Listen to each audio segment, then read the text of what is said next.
संसार में चाहे आप कितनी भी उपलब्धियों को प्राप्त कर लो, कितनी भी श्रेष्ठताओं को प्राप्त कर लो, और अब मैं कह सकता हूं कितनी भी कथाएं प्रवचन कर लो, ये संसार आपका कभी ना था, ना होगा, ना हो सकता है। लाल जी हमेशा आपके थे, हमेशा आपके हैं, हमेशा आपके रहेंगे। बहुत आसान होता है और किसी के ऊपर कुछ भी बोल देना, और उसमें भी विशेष रूप से अगर कोई कथा वक्ता हो, अगर कोई आध्यात्मिक व्यक्ति हो, क्योंकि उसका स्वभाव है वो मौन रहता है। आध्यात्मिक व्यक्ति का स्वभाव क्या? सबसे पहला परिचय आध्यात्मिक व्यक्ति का यही है कि वो मौन रहेगा, वो कुछ नहीं बोलेगा, और जो बोलने लग जाए वो आध्यात्मिक नहीं है, वो भक्त नहीं है, वो भक्ति पथिक नहीं है। जो बोलता हो, जो चिल्लाता हो, जो शोर मचाता हो, जिसका विवाद में रुचि हो, वो भक्ति पथिक नहीं हो सकता। कभी सुना किसी चरित्र में, किसी प्रसंग में कि मीराबाई ने लड़ाई की? कभी सुना कि गोस्वामी तुलसीदास जी ने युद्ध किया? कभी सुना कि किसी भक्त ने अपने विद्वेषियों के साथ में, विद्रोहियों के साथ में, या अनर्गल बोलने वालों के साथ में कुछ कहा? कुछ नहीं, सब मौन रहे। क्यों? उन्हें फुर्सत कहां अपने ठाकुर जी को याद करने से। ठाकुर जी बोलते हैं उनकी तरफ से, और जब ठाकुर जी बोलते हैं तो महाभारत होता है, फिर कुछ नहीं होता। इसलिए यह संसार सकल जग झूठा, झूठा कुलरा नाता, मीरा के प्रभु गिरधर नागर, हरि चरणा चितराची। गिरधर जन्म मरण रा साथी, मैं याने नाय बिसरूं दिन राती। हमारे जीवन का एक नव प्रसंग प्रारंभ हुआ। बहुत लोगों ने प्रेम दिया, बहुत लोगों ने स्नेह दिया, बहुत लोगों ने आशीष दिया, पर मुख में दांत 32 हैं, जीभ बार बार गड्ढे पे ही जाती है। कई लोगों ने ऐसी मुख दिखाई दी कि महाराज बस याद रहे जीवन भर। बाबा और हो गए हम, बाबा की इतनी बड़ी शादी, बाबा का ये, बाबा का वो। सब लोगों को प्रणाम। हमारे गोस्वामी तुलसीदास जी महाराज ने मानस जी के प्रारंभ में खलों को भी प्रणाम किया, और ये होना ही था। मुझे पता था कि ये होगा, क्योंकि दुनिया चाहती ही नहीं कि ये व्यासपीठ से उतरे, यहीं बैठे रहे। हमारे पूज्य पिताजी महाराज 52 वर्षों से कथा कर रहे हैं। कितने वर्ष? यहां पर कितने लोग ऐसे हैं जिनकी आयु 52 से कम होगी? 52 वर्ष नहीं होते। अरे आजकल के भारत में सब्जी बेचने वाले व्यक्ति भी अगर 4 साल लगातार सब्जी बेच लेते हैं तो भी उनका भी इतना हो जाता है कि वो अपना घर भी बंबई में बना सके, दिल्ली में। वैसे इतना योग्य हो गया है भारत। वो अपने पुत्र का विवाह यदि अच्छे से करें तो इसमें क्या दिक्कत? और भाई सबने सब बातें कह दी, लेकिन किसी ने एक बार भी ये नहीं कहा, उस विवाह में एक वस्तु भी बिना प्याज लहसुन के नहीं थी। सब में, कुछ ही में भी कुछ नहीं था, सब कुछ नॉन ऑनियन गार्लिक विवाह। और सुनो, नॉन अल्कोहलिक विवाह।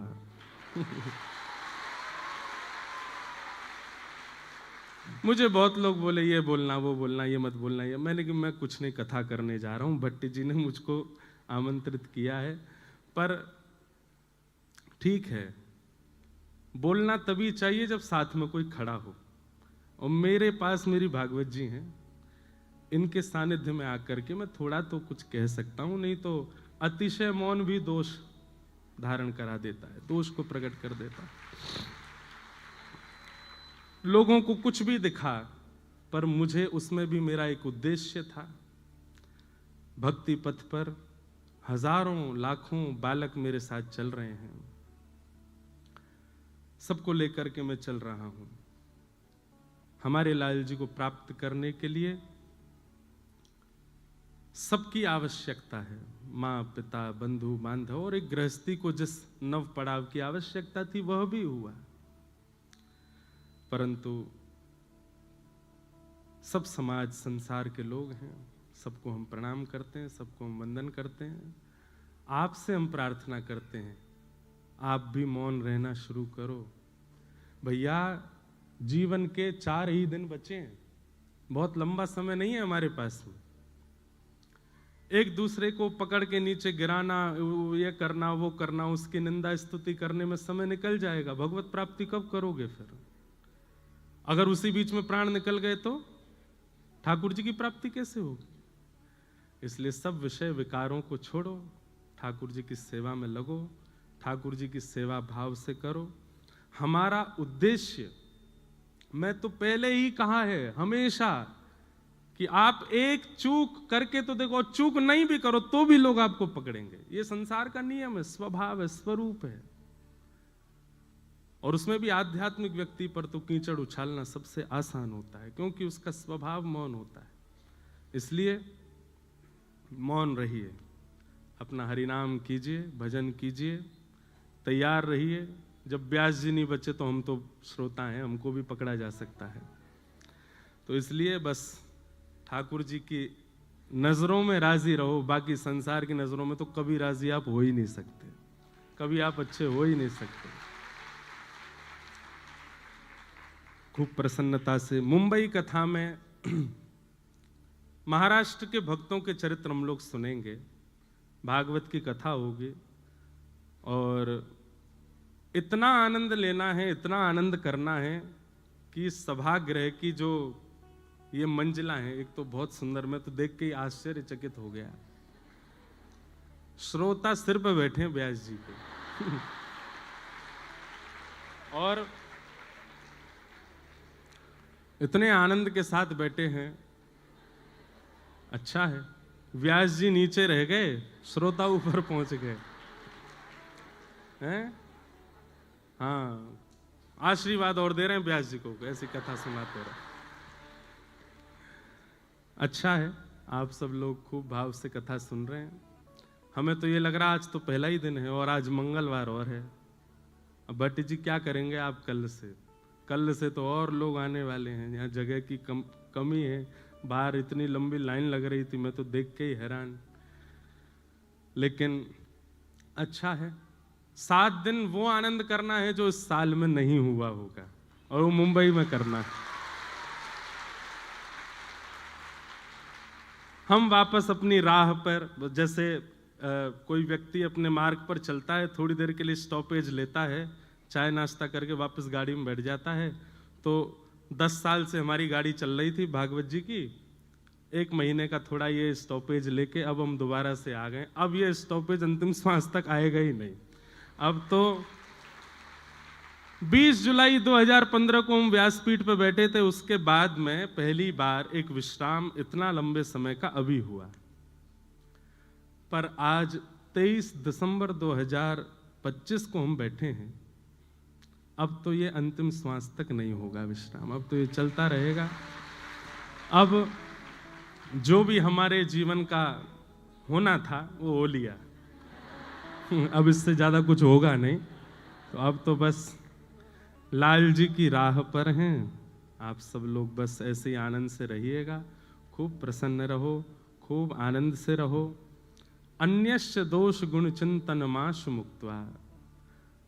भक्ति में सबसे बड़ी बाधा क्या है? आपका भजन नष्ट कब होता है? जब आपको किसी में दोष दिखने लगता है। और आपके भजन का फल क्या है? आपको दोषी में भी गुण दिखने लग जाए, ये आपके भजन का फल है। अत्यंत दोषी व्यक्ति, जिसके 100 लोगों ने आपसे बुराई कर दी, और वो व्यक्ति आपके सामने आए तो आपको उसमें भी गुण दिख जाए, ये स्वभाव पता किसका है? ठाकुर जी का है। हमसे ज्यादा अधम कोई नहीं, हमसे ज्यादा दोषी कोई नहीं, लेकिन हम जब भी ठाकुर जी के सामने जाते हैं वो हमारे दोष नहीं देखते हैं। हरि जी मोरे अब गुण चित ना धरो, हरि जी मोरे अब गुण चित ना धरो। ठाकुर जी अवगुण देखते भी नहीं। अगर ठाकुर जी का स्वभाव मेरे आपके जैसा होता अवगुण देखने का, तो सिद्धि विनायक मंदिर के कपाट कभी नहीं खुलते। गणेश जी बंद करके बैठ जाते, बोले ये योग्य ही नहीं है मेरे सामने खड़े होने के, नहीं दूंगा मैं दर्शन। यदि ठाकुर जी हमारे आपके जैसे स्वभाव के होते तो पंडरीनाथ भगवान के कभी दर्शन नहीं होते। हम मानव हैं, हमको दोषी दिखता है, और वो भगवान है, वो अत्यंत दोषियों में भी गुण देखते हैं। पूतना मारने के लिए आई थी। अहो वकीयम स्तन कालकूटम जिघांक्षया पाययदाप्य साध्वी लेभे गतिम धातृचितां ततोन्यम कम वा दयालुम शरणं व्रजेम। पूतना अपने पयोधर में विष लगा करके भगवान को मारने के लिए आई, और भगवान ने उसके पयोधर का पान करके उसको कौन सी गति प्रदान की? जो माता यशोदा को प्राप्त होनी चाहिए, जो भगवान की मां को गति प्राप्त होनी चाहिए, ठाकुर जी ने वो गति पूतना को प्रदान कर दी। देवताओं ने ठाकुर जी से प्रश्न किया, आपने ऐसा क्यों किया? आपने पूतना में ऐसा क्या देखा जो उसको मातृगति प्रदान कर दी? भगवान कहते हैं उसका कुल अच्छा नहीं, उसकी जाति अच्छी नहीं, उसका नाम अच्छा नहीं, उसका स्वभाव अच्छा नहीं, उसका कर्म अच्छा नहीं, कुछ भी तो अच्छा नहीं था, फिर उसको गति क्यों प्रदान कर दी आपने? तो भगवान कहते हैं उसकी मारने का तरीका हमको अच्छा लगा। जैसे मां पयोधर पिलाती है, ऐसे पयोधर पिला के मारने आई थी, इसलिए हमको अच्छा लगा। देखो कैसे हैं ठाकुर जी, वो अत्यंत दोषी में भी गुण देखते हैं, और हम अत्यंत गुणवान में भी दोष देखते हैं। इसमें दोष क्या है? इसमें कमी क्या है? इसमें बुराइयां क्या है? इसकी गलतियां क्या है? और यही हमारे भजन का सारा फल नष्ट हो जाता है। इसलिए मैं हमेशा से कहता आया हूं, ये आज की कथा में कह रहा हूं या अपने ऊपर कोई बात रख करके कह रहा हूं, नहीं, मैं प्रिपेयर्ड था कि मेरे पीछे पड़ेंगे लोग, मुझे पता था, मुझे पता था कि ये सब होना है, क्योंकि मैं कथा कहता हूं, और कथा कह नहीं रहा हूं, आपको नहीं सुना रहा हूं, मुझे स्वयं को भी सुनाता हूं। और सत्य बता रहे हैं, 10 वर्ष की कथा ही मुझे पिछले 10 दिनों से जिवा रही थी, मेरी ही कथा, कि मैं प्रसन्न हूं, मैं आनंद में हूं, मैं संभला हुआ हूं, मुझे कोई दिक्कत नहीं। क्योंकि कथा ऐसा निर्माण करती है, 2 चीजें आपके चित्त में आती हैं, एक तो दोष दृष्टि खत्म होती है, और दूसरा मौन रहना सीख जाते हो, लेट गो करते हो चीजों को, ठीक है जाने दो, ये दुनिया का अंत नहीं है, दुनिया इससे भी खतरनाक होगी आगे। हम व्यास मंच से बैठ करके कह रहे हैं, इससे भी ज्यादा खतरनाक होगी मेरे लिए, आपके लिए। पर आपका उद्देश्य दुनिया है ही नहीं, आपका उद्देश्य दुनिया की प्रसन्नता है ही नहीं, आपका उद्देश्य ये है। इसलिए दुनिया क्या कहे उसकी चिंता मत कीजिएगा, कौन अच्छा कर रहा है कौन बुरा कर रहा है चिंता मत कीजिएगा, अपना समय व्यर्थ मत करो, भजन करो, ठाकुर जी के जीवन उनकी प्राप्ति में लग जाओ आगे।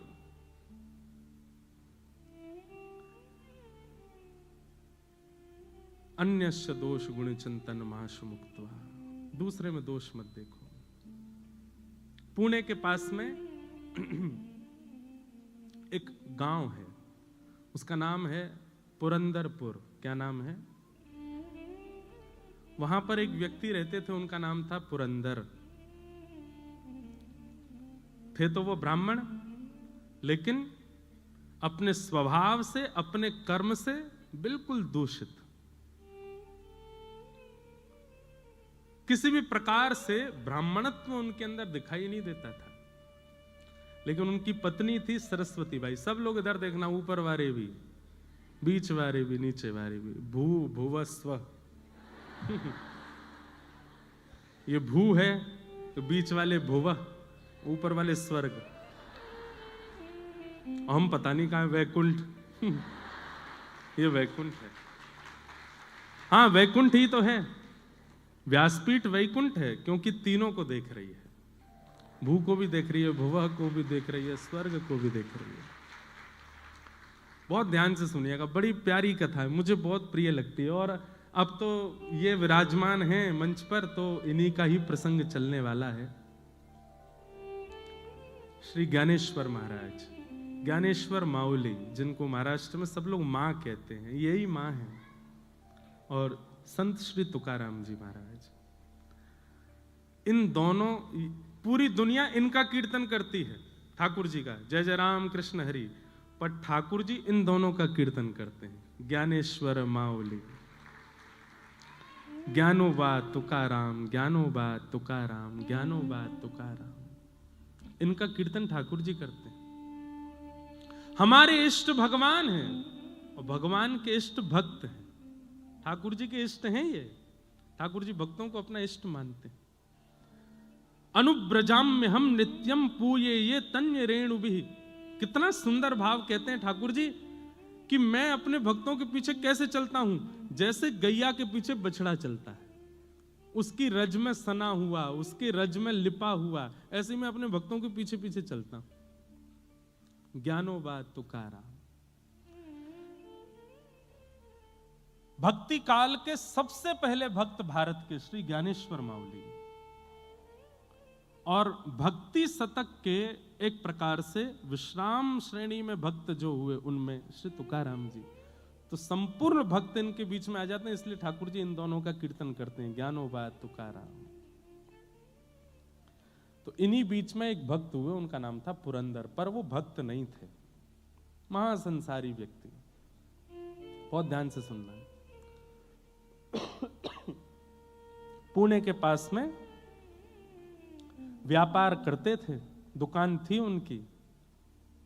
उनकी पत्नी का नाम था सरस्वती बाई। क्या नाम था?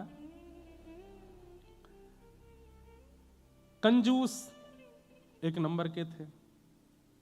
मैं कभी कभी कथा में एक बात कहता हूं कि व्यक्ति यदि संसारी है और घोर संसारी है तो भी कभी कभी ठाकुर जी की कृपा उस पर हो जाती है।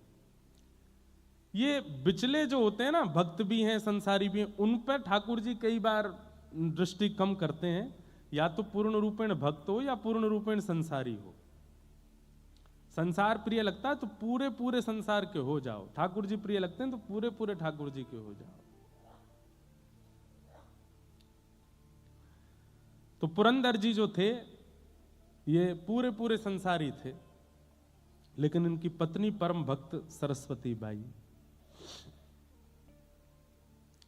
भगवान ने मन में विचार किया, न दान करता है, न पुण्य करता है, न किसी भी प्रकार की कोई सेवा करता है, बस ये पूरे दिन व्यापार करता है, धन कमाने में इसकी रुचि है, इस पर मुझको कृपा करनी है। न जाने कौन से गुण पर दयानिधि रीझ जाते हैं, कौन से भाव पर रीझ जाए, क्या पता ठाकुर जी का।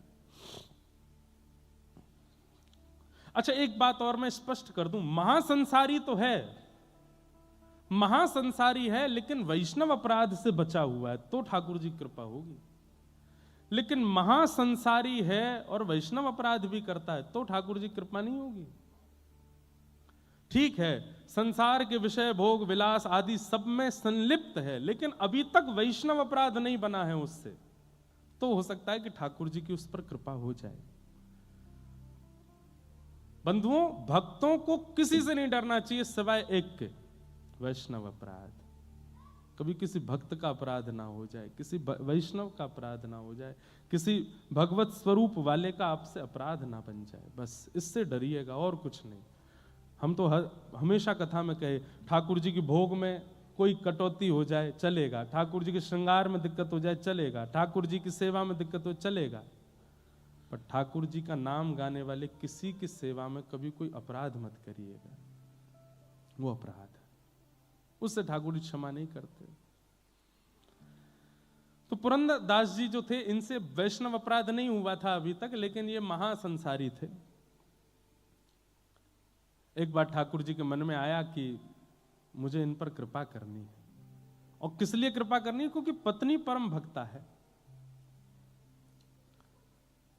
तो ठाकुर जी एक दीनहीन से ब्राह्मण बनके, यही पंडरीनाथ भगवान दीनहीन से ब्राह्मण बनके पहुंच गए, और पहुंच करके पुरंदर दास जी की दुकान पर जाके खड़े हो गए। पुरंदर दास जी बोले, कहो क्या चाहिए? सेठ जी, कुछ नहीं चाहिए, मैं तो एक गरीब ब्राह्मण हूं, मेरी बेटी विवाह के योग्य हो गई है, उसका विवाह करना है, पर जो वर पक्ष के लोग हैं उन्होंने कुछ मांगे रखी हैं, वैसा विवाह नहीं होगा तो विवाह टूट जाएगा। आप कृपा करके मेरी थोड़ी सहायता कर दो, मैं धीरे धीरे आपका कर्जा चुका दूंगा। पुरंदरदास जी बोले, तुमको पूरी नगरी में मैं ही मिलाऊं मांगने के लिए, कहीं और चले जाओ, किसी और से मांग लो। नहीं नहीं नहीं, आपके रूप से ऐसा लगता है आप बड़े दयावान हो, आप जल्दी कृपा कर दोगे, आप ही दे दो, कुछ दे दो मुझे। पुरंदरदास जी अपनी कुर्ता दिखा, देखो मेरा कुर्ता यहाँ से फट रहा है, मेरी धोती फट रही है, मेरी बैठने वाली जो गलीचा है वो भी फटा हुआ है, मेरे खुद की हालत ऐसी खराब है, मैं तुम्हारी सेवा कैसे करूं? नहीं नहीं महाराज, आप चाहेंगे तो सब हो जाएगा, मेरी थोड़ी कृपा कर दो, मुझे थोड़ा सा धन दे दो। पुरंदरदास जी बार बार अपने सेवकों को कहें, इसको भगाओ यहां से, इसको भेजो यहां से, ये मांग रहा है, मैं मुझ में देना नहीं चाहता इसको। सब लोग इधर देखिएगा, ध्यान से सुनिएगा। लेकिन ठाकुर जी हट कर लें तो कौन समझा सके? यहां दुनिया के लोग जिद पे अड़ जाते हैं तो नाक में दम हो जाता है, ठाकुर जी अगर जिद कर लें दुनिया बनाने वाले, तो उनको कौन समझाए? ठाकुर जी तो वहीं बैठ गए दुकान के बाहर ही, बोले जाऊंगा तो आपसे लेके ही जाऊंगा और कहीं नहीं जाऊंगा, और नहीं तो मेरी बेटी का ब्याह टूटेगा, उसका जो अपराध होगा वो आपको लगेगा। पुरंदर बोले, ये कोई बात है? जान ना पहचान, एक तो मुझसे पैसा मांग रहे हो, ऊपर से मेरे को दोष भी दे रहे हो। बोले दे दीजिए ना, आप सब कर सकते हैं। तो पुरंदरदास जी बोले, चलो एक काम करते हैं। बोले क्या? तुम मुझे कोई अमूल्य वस्तु दे दो और उसके बदले में तुम्हें पैसे दे दूंगा, और तुम्हारा अता पता तो कुछ है नहीं, कहीं तुम भाग गए पैसा लेके, तो अपनी कोई मूल्यवान वस्तु मुझे दे दो और मुझसे पैसा लेकर के चले जाओ, और जब तुम्हारा ब्याह हो जाए, चुकाने लायक स्थिति हो जाए, तुम वस्तु मुझसे वापस ले लेना, पैसे मुझे दे देना। घनघोर कंजूसाई की पराकाष्ठा, दे ही नहीं सकते बिना किसी प्रयोजन के। ठाकुर जी बोले, मेरे पास तो कुछ भी नहीं है, मैं कहां से लेके आऊं? बोले तो भैया देखो, अब मैं राजी हो गया हूं। हाँ भाई, नगर के लोग इकट्ठे कर लिए, देखो मैं इनको देने को तैयार हूं, पर मैंने एक शर्त रखी है, ये अपनी कोई वस्तु मुझे दे दें, बदले में पैसा ले जाएं, बेटी का ब्याह कर लें, जब चुकाने की स्थिति हो तब वापस अपनी सामग्री लेके मुझे पैसा दे जाएं, कोई बुराई है? संसार के लोग बोले, नहीं नहीं बिल्कुल ठीक है भैया, इतना तो करना चाहिए। ठीक है भैया, मैं जाता हूं, कुछ लेकर के आता हूं। लेकिन भैया ये भगवान हैं, इनकी चतुराई के आगे किसी की नहीं चलती। ठाकुर जी बोले, मैं अभी आता हूं कुछ लेकर के। बोले हाँ जाओ, लेके आओ। भगवान सीधे पुरंदर दास के घर पहुंच गए। घर में सरस्वती बाई बैठी थी, द्वार पर आकर के रोने लगे, गिरने लगे, सिर पटकने लगे। सरस्वती बाई तो परम भक्त थी, उसके अंदर तो दया आ गई, दौड़ करके आई, अरे अरे महाराज जी क्या कर रहे हो आप ऐसी स्थिति क्यों हो गई, इतने विचलित क्यों हो रहे हो, क्या बात है बताइए। पूरी बात बताइए। मेरी बेटी का ब्याह है, मैं पैसे लेने आपके पति के पास गया हूं, उन्होंने देने से बिल्कुल मना कर दिया। मैं दूसरी जगह गया, वहां भी मना कर दिया। मैं तीसरी जगह गया, मैं पूरे नगर में घूम गया। लेकिन फिर ठाकुर जी एक बात बोले, ये नहीं कहा आपके पति, ये कहा एक राजी हो गया देने को, लेकिन उसने कहा है बदले में कोई वस्तु दो और पैसा ले जाओ। मैं कहां से कोई वस्तु दूं? मेरी बेटी का ब्याह है, कुछ कृपा करो, आप कोई वस्तु मुझको दे दो। सरस्वती बाई बोली कि मेरे पति इतने कंजूस हैं कि मेरे सारे गहने भी तिजोरी में रखते हैं, मैं क्या दूं आपको? लेकिन भक्त का एक स्वभाव होता है, वो किसी के नेत्रों के आंसू देख करके पिघल जाता है। संत हृदय नवनीत समाना, संत का हृदय, भक्त का हृदय मक्खन के जैसा होता है, दूसरे के ताप से पिघल जाता है। सरस्वती बाई देख नहीं पा रही थी जिस विचलनता में वो व्यक्ति था। अपनी नाक में केवल एक कांटा जैसा पहना था सोने का, तुरंत उसको निकाल करके कहा मेरे पास में यही है और कुछ भी नहीं है, अगर इससे आपकी बेटी का ब्याह तो नहीं हो पाएगा पर थोड़ी सहायता तो हो जाएगी, मैं ये आपको दे देती हूं, आप ले जाओ। भगवान बड़े प्रसन्न हो गए, जय हो जय हो। ठीक है, ऐसी थोड़े थोड़े बूंद से ही सागर भर जाएगा, गागर भर जाएगा। आपने थोड़ा दे दिया, कोई और दे देगा, लाइए दे दीजिए। नाग का वो सामग्री उतार करके दे दी। ठाकुर जी लेकर के सीधे पुरंदरदास के पास ही पहुंचे। तुमने कहा था कि कोई वस्तु दे दो, उसके बदले तुम पैसा दोगे, लो वस्तु, लाओ पैसा दो। पुरंदरदास ने जैसे ही देखा, ये तो मेरी पत्नी का ही नाक का कांटा है, तुम कहां से लाए? बोले इससे तुमको क्या, तुमने कहा था कि वस्तु दो और धन ले जाओ, वस्तु दे दी, अब धन दे दो। भैया ठाकुर जी जैसा स्क्रिप्ट राइटर नहीं देखा मैंने। आपकी बंबई नगरी में एक से एक राइटर होंगे, एक से एक प्रोड्यूसर, डायरेक्टर, स्क्रिप्ट राइटर होंगे, बट ठाकुर जी जैसा कोई नहीं है। हम आप सबकी स्क्रिप्ट इतनी खतरनाक लिख रखी है उन्होंने, कल क्या हो जाए पता नहीं, कुछ पता नहीं है, कब कहां किसके कैसे मोड़ देते हैं। जय हो। ये डायरेक्टर हैं, ये प्रोड्यूसर हैं, लेकिन जैसे वो एक होता है ना, ये तो चलो स्क्रिप्ट वगैरह इन्होंने लिखी, डायरेक्ट आदि इन्होंने की, पर कई बार एक्टर को अपने परफॉर्मेंस देने में थोड़ी दिक्कत होती होगी, तो एक अब मेरे को पता नहीं है इतना ज्यादा, पर बीच कोई सहायक डायरेक्टर भी होता है ना, वो आके समझा दे तुम ऐसा करोगे तो भक्तजन जो है ये सहायक डायरेक्टर हैं, ये आकर के संभालते हैं। बोले घबराओ नहीं, ठाकुर जी ने स्क्रिप्ट भले ही खतरनाक लिखी है, लेकिन तुम कर सकते हो। इन भक्तों के चरित्र से हमको एक बल मिल जाता है, हमको एक राह मिल जाती है, हमको थोड़ा संबल मिल जाता है, और हम अपनी जीवन की इस मूवी में अच्छा निर्वहन कर लेते हैं। लिखा ठाकुर जी नहीं है सब कुछ, ईच एंड एवरीथिंग, सब कुछ। तो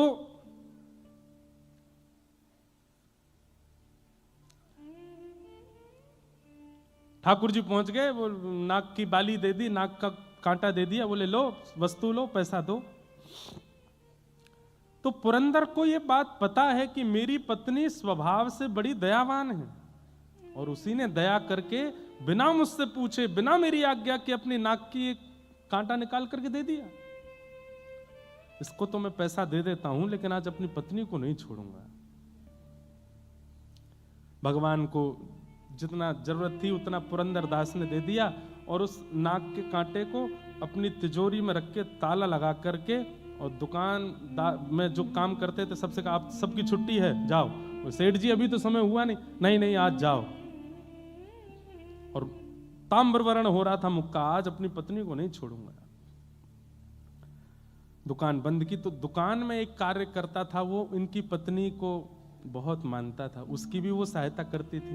वो दौड़ करके पहले ही पहुंच गया, बोले मां आप अपनी रक्षा कर लीजिए। क्यों, आपकी नाक का कांटा कहाँ है? बोले वो एक दीनहीन सा ब्राह्मण आया था, उसकी बेटी के ब्याह के लिए कुछ मांग रहा था, मुझ में कुछ था नहीं, मैंने दे दिया। बोले उसने जाके आपकी नाक का कांटा ही पुरंदरदास जी को देके पैसा ले लिया।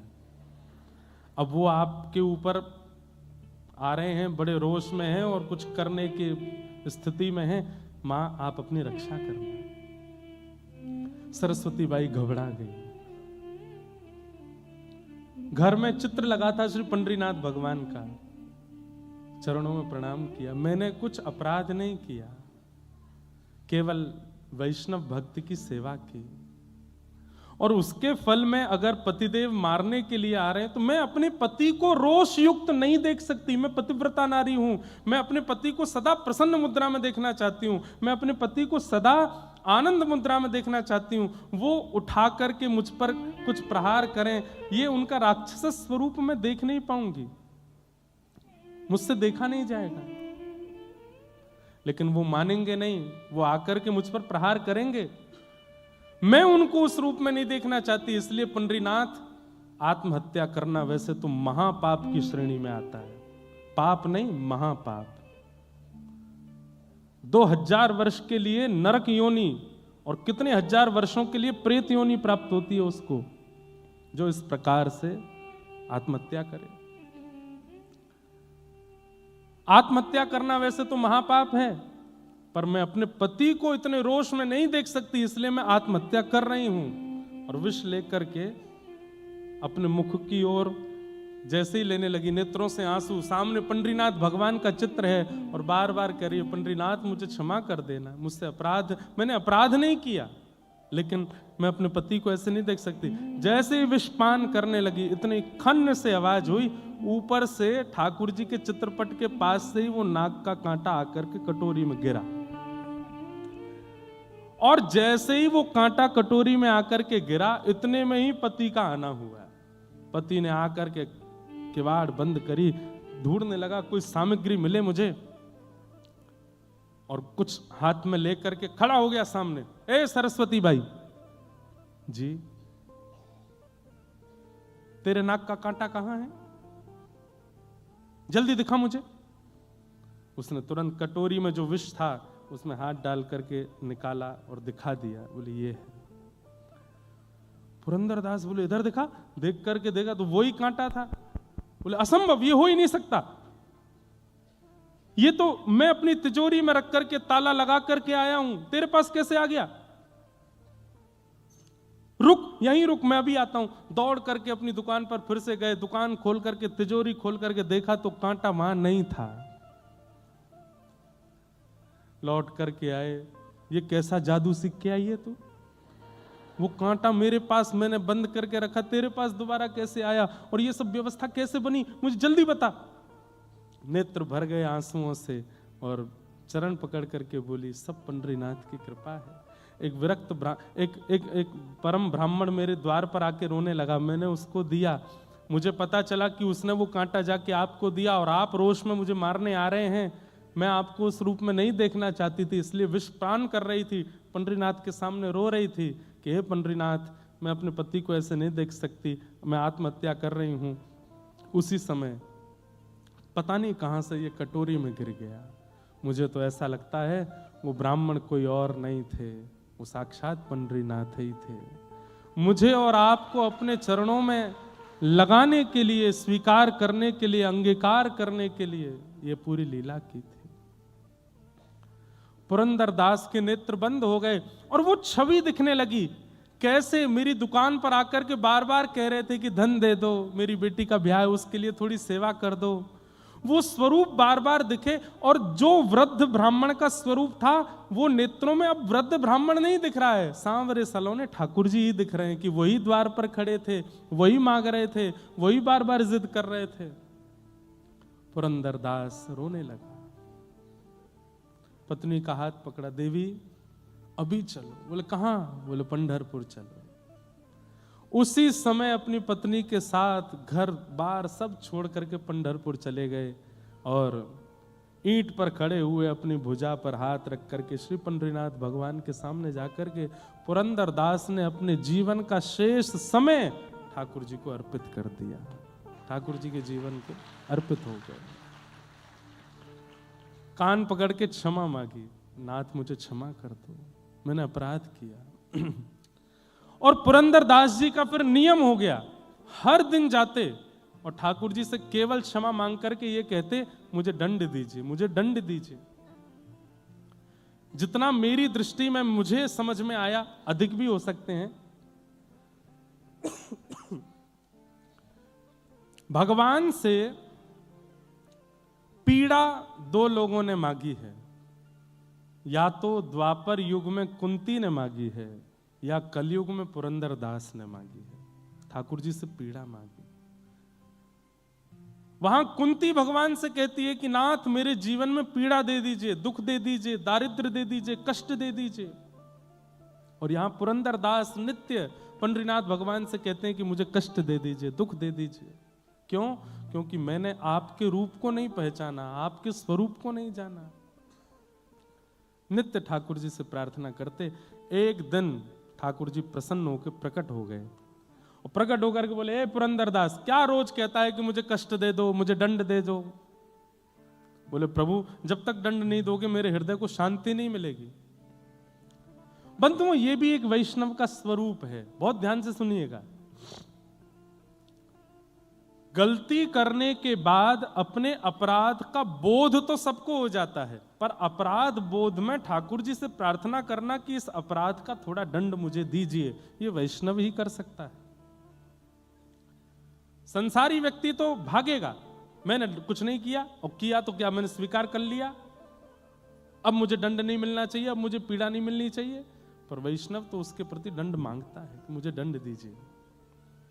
हमारे वृंदावन की भोरी सखी गाती हैं, ऐसो दुख दीजो ही अमार, ऐसो दुख दीजो ही,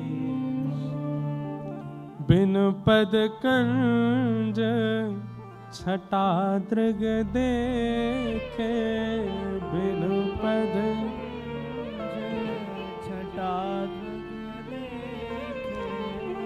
को सुहावे नाही, ओ को सुहावे नाही, ऐसो दुख दीजो ही अमाही, ऐसो दुख दीजो ही। बस्ती छोड़ एकांत बिठाओ, बस्ती छोड़ एकांत बिठाओ, बस्ती छोड़ एकांत बिठाओ, बस्ती छोड़ एकांत बिठाओ, बातन सो घबराही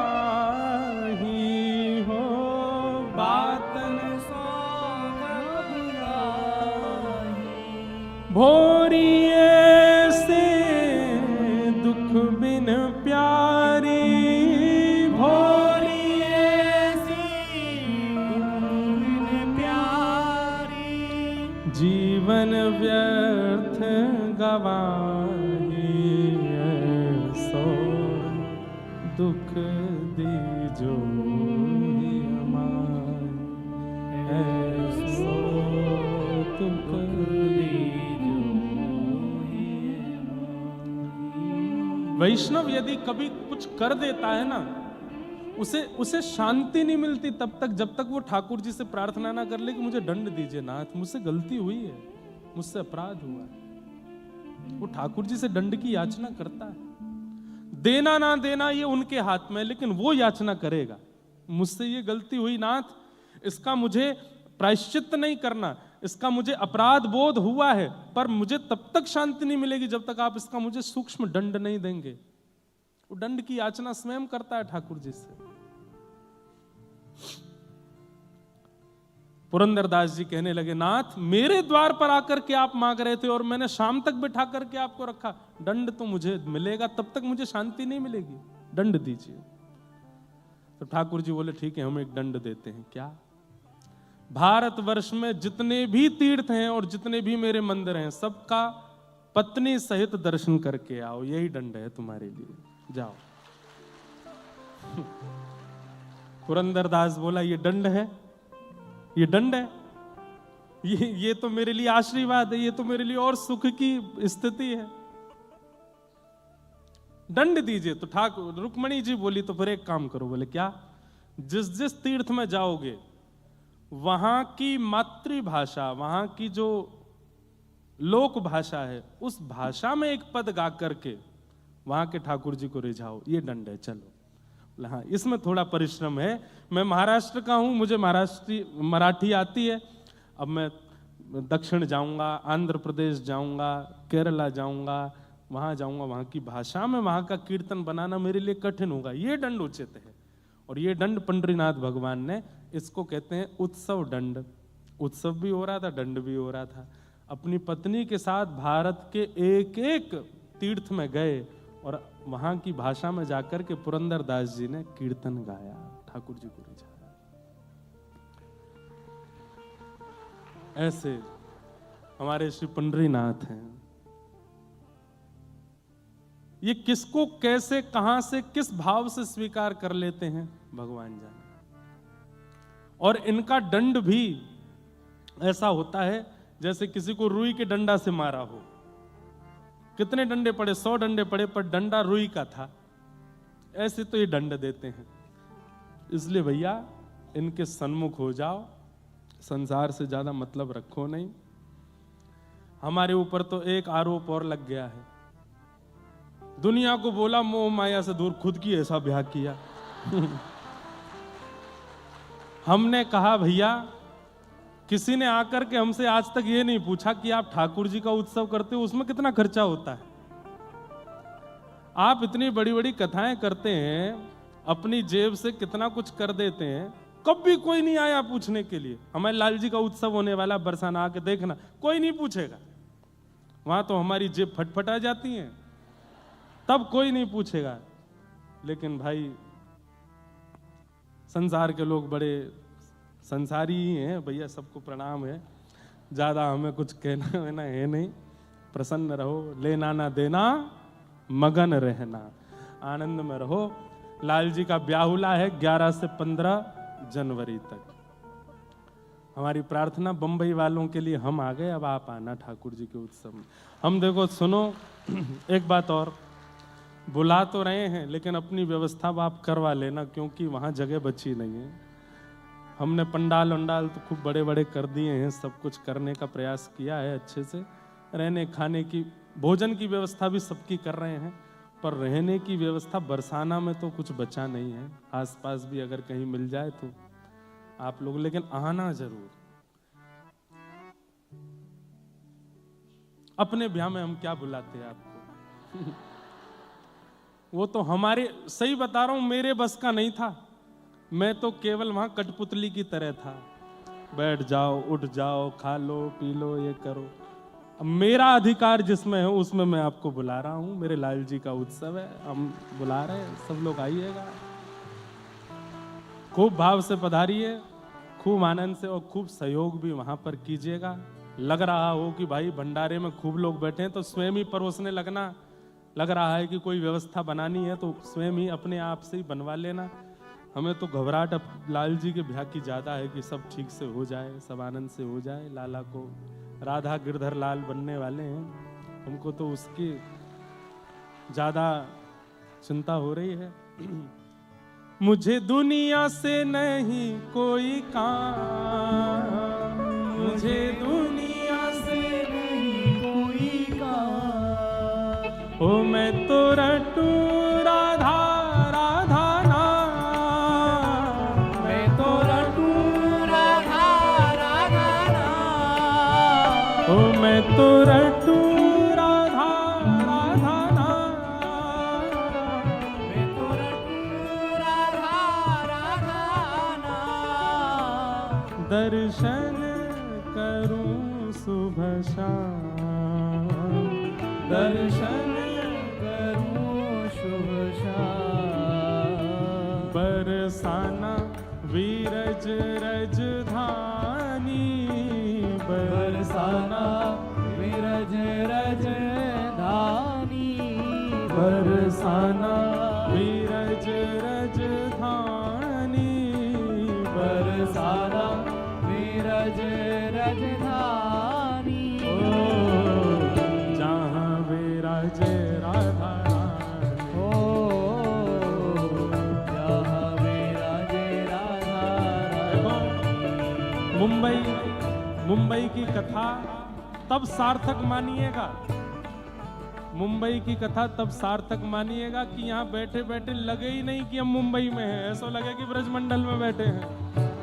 ओ मेरो मन लगो बरसाने में, जहाँ विराजे राधा रानी, मेरो मन लगो बरसाने में, जहाँ विराजे राधा रानी, ओ मेरो मन लगो बरसाने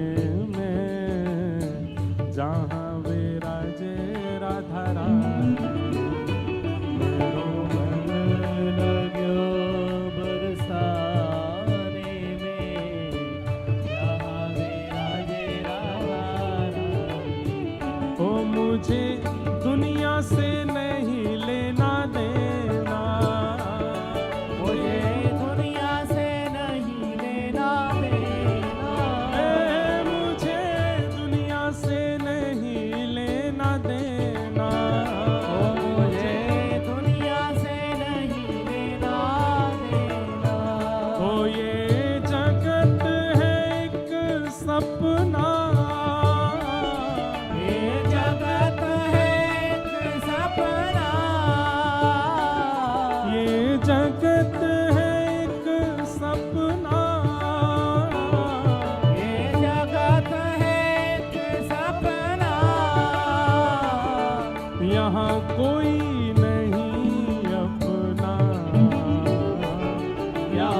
जोर से गाओ ने। हो यहाँ कोई नहीं अपना, हो यहाँ कोई नहीं अपना, सिवाय एक के मेरी अपनी वृषभानु दुलारी, मेरी अपनी वृषभानु दुलारी, ओ मेरी अपनी वृषभानु दुलारी, मेरी अपनी वृषभानु दुलारी, हे वृषभानु दुलारी, वृषभानु दुलारी, वृषभानु दुलारी, वृषभानु दुलारी, मेरी श्यामा प्यारी, मेरी श्यामा प्यारी, बरसाने वाली, बरसाने वाली, वृषभानु दुलारी, वृषभानु दुलारी, वृषभानु दुलारी, मेरी अपनी वृषभानु दुलारी, मेरी अपनी वृषभानु दुलारी, ओ जहाँ विराजे राधा राम, जहाँ विराजे राधा राम, ओ मेरो मन लागो बरसाने में, जहाँ विराजे राधा राम,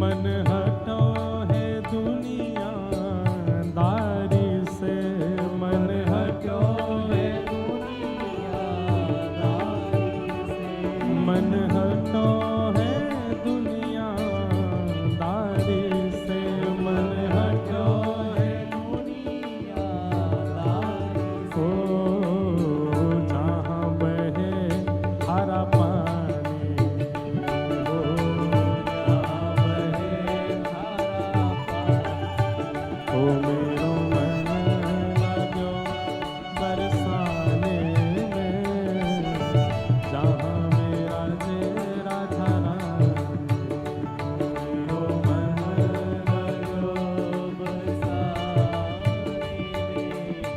जहाँ विराजे राधे राधे राधे राधे राधे गोविंदा, राधे राधे राधे राधे गोविंदा।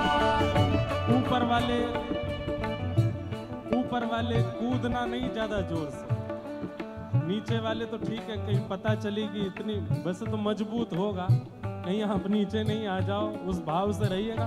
राधे राधे राधे राधे राधे गोविंदा, राधे राधे राधे राधे राधे गोविंदा, भज राधे राधे राधे राधे राधे गोविंदा, राधे राधे राधे राधे राधे गोविंदा, हे भजो राधे गोविंदा, राधे गोविंदा, राधे गोविंदा, राधे गोविंदा, हे भजो राधे राधे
विनाशाय श्रीकृष्णाय वयम्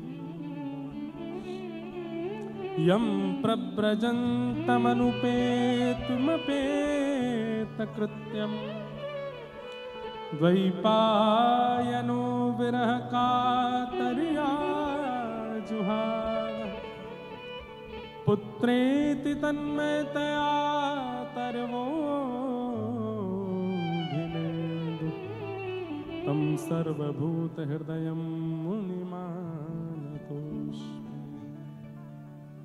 सच्चिदानंद रूपाय, भगवान के 3 प्रकार के रूप बताए गए, सत्य, चैतन्य और आनंद।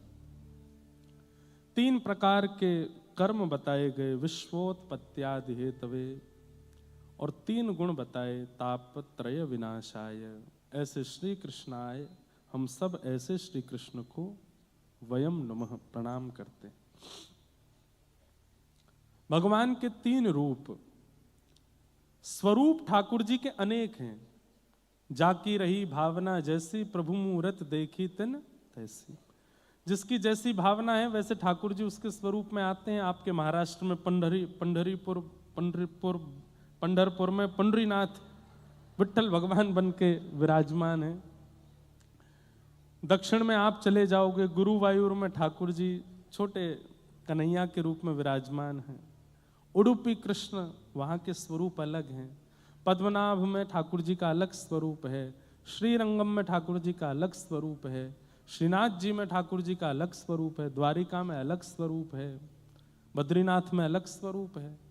ठाकुर जी के स्वरूप अनेक हैं, पर अनेक स्वरूपों में ठाकुर जी मूल रूप से 3 ही रूप वाले हैं, सत्य, चैतन्य और आनंद।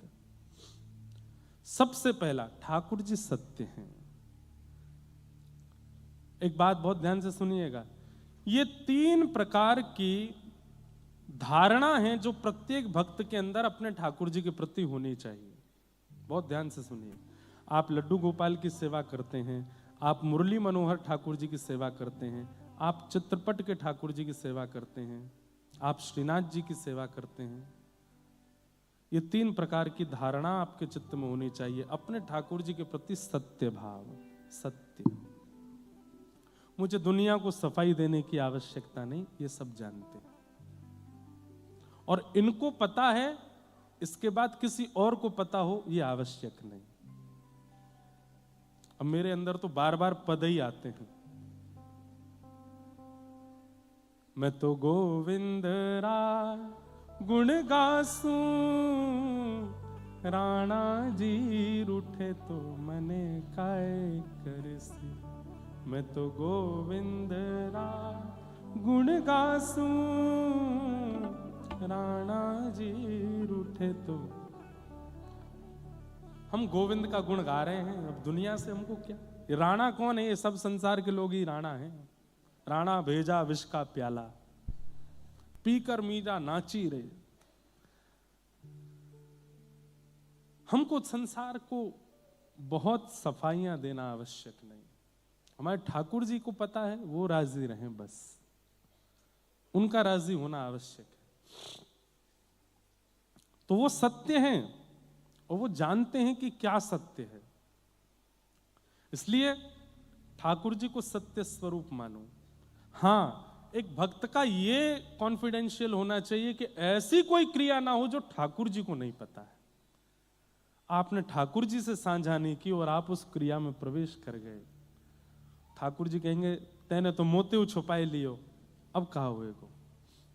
अपनी प्रत्येक क्रिया, अपनी प्रत्येक व्यवहार, अपनी प्रत्येक स्थिति आपके ठाकुर जी को पता हो। बाकी संसार को तो बता भी दोगे, वो तो उसमें भी 4 बात निकाल लेंगे।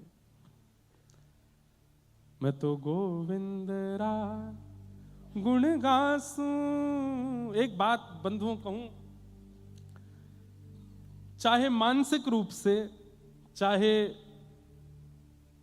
व्यवहारिक रूप से, चाहे आर्थिक रूप से, चाहे शारीरिक रूप से, किसी की भी पीड़ा है, कोई पीड़ा से बच नहीं रहा है, यह बात निश्चित है। किसी को मानसिक पीड़ा है, किसी को शारीरिक पीड़ा है, किसी को आर्थिक पीड़ा है, किसी को संबंधों की पीड़ा है, किसी को संसार के दोषों की पीड़ा है, सब पीड़ा में है। पीड़ा निवृत्ति की कथा ही है, कथा ही आपको उस पीड़ा से बचा सकती है, उस पीड़ा से आपको आनंद दे सकती है। उसमें भी अगर आप भक्त चरित्र कहो तो मीराबाई के पदों को गाया कीजिए एकांत में बैठ करके। हमने तो इतने मीराबाई के पद गाए हैं और ये मीराबाई के पद ही सहायक बने हैं हर स्थिति में। राम नाम जहाज चला स्या, राम नाम जहाज चला सा, मैं तो भव सागर तर जासू, मैं तो भव सागर तर जासू, मैं तो गोविंद रा गुण गासू, राणा जी रूठे तो मने काए कर से, मैं तो गोविंद रा गुण गासू।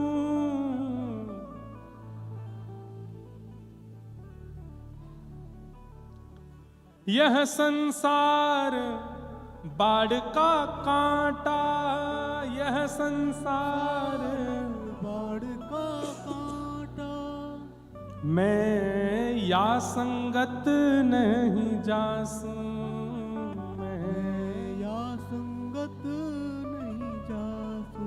मीरा के प्रभु गिरधर नागर, मीरा के प्रभु गिरधर नागर, मीरा के प्रभु गिरधर नागर, मीरा के प्रभु गिरधर नागर, मैं तो हरस हरस गुण गासू, मैं तो हरस हरस गुण गासू, मैं तो गोविंद रा गुण गासू, राणा जी रूठे तो मने काए कर से, मैं तो गोविंद रा गुण गासू, राणा जी रूठे। भैया नारायण कवच याद कर लीजिए, राम रक्षा स्तोत्र याद कर लीजिए, गजेंद्र मोक्ष याद कर लीजिए, क्योंकि विषम परिस्थिति में इनके पाठ से ही आपके चित्त को शांति मिलने वाली है। परंतु एक बात और कह दूं, मीराबाई के पद याद कर लीजिए। राम रक्षा स्तोत्र है या आदित्य हृदय स्तोत्र है या नारायण कवच है, ये तो आप आसन पर बैठ करके शुद्ध अवस्था में नेत्र बंद करके गाएंगे, पाठ करेंगे। परंतु चलते फिरते उठते बैठते मीराबाई के पद गाने हैं। गाड़ी चला रहे हो तब भी मीराबाई के पद गाओ, बैठे हो तब भी मीराबाई के पद गाओ, लेटे हो तब भी मीराबाई के पद गाओ, खा रहे हो तब भी बाईसा के पदों को गाओ। आपको अपना कष्ट बहुत सूक्ष्म लगने लगेगा। बाईसा कितनी प्रसन्न हृदया हैं कि अपनी ऐसी विषम परिस्थिति में ऐसे पद गा रही हैं। हमारा कष्ट क्या उनके आगे, कुछ भी नहीं। इसलिए बाईसा के पद गाया करो। नित्य अपने ठाकुर जी को अगर प्रसन्न करना है तो बाईसा के पद सुनाया करो उसी भाव से। तो भगवान सत्य हैं, उनको कॉन्फिडेंशियल अपने पास रखो। इनको सब पता है, मुझे सबकी आवश्यकता नहीं। सत्य। दूसरा, ठाकुर जी को चैतन्य मानो, जड़ नहीं। ठाकुर जी जड़ नहीं है, ठाकुर जी पाषाण नहीं है। ठाकुर जी के प्रति धातु बुद्धि मत रखो। ठाकुर जी चैतन्य है। चैतन्य मतलब मेरे आपके जैसे ही हैं।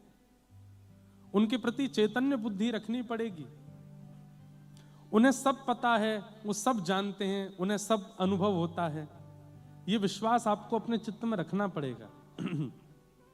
आपकी बंबई की बलिहारी, यहां तो सर्दी है ही नहीं।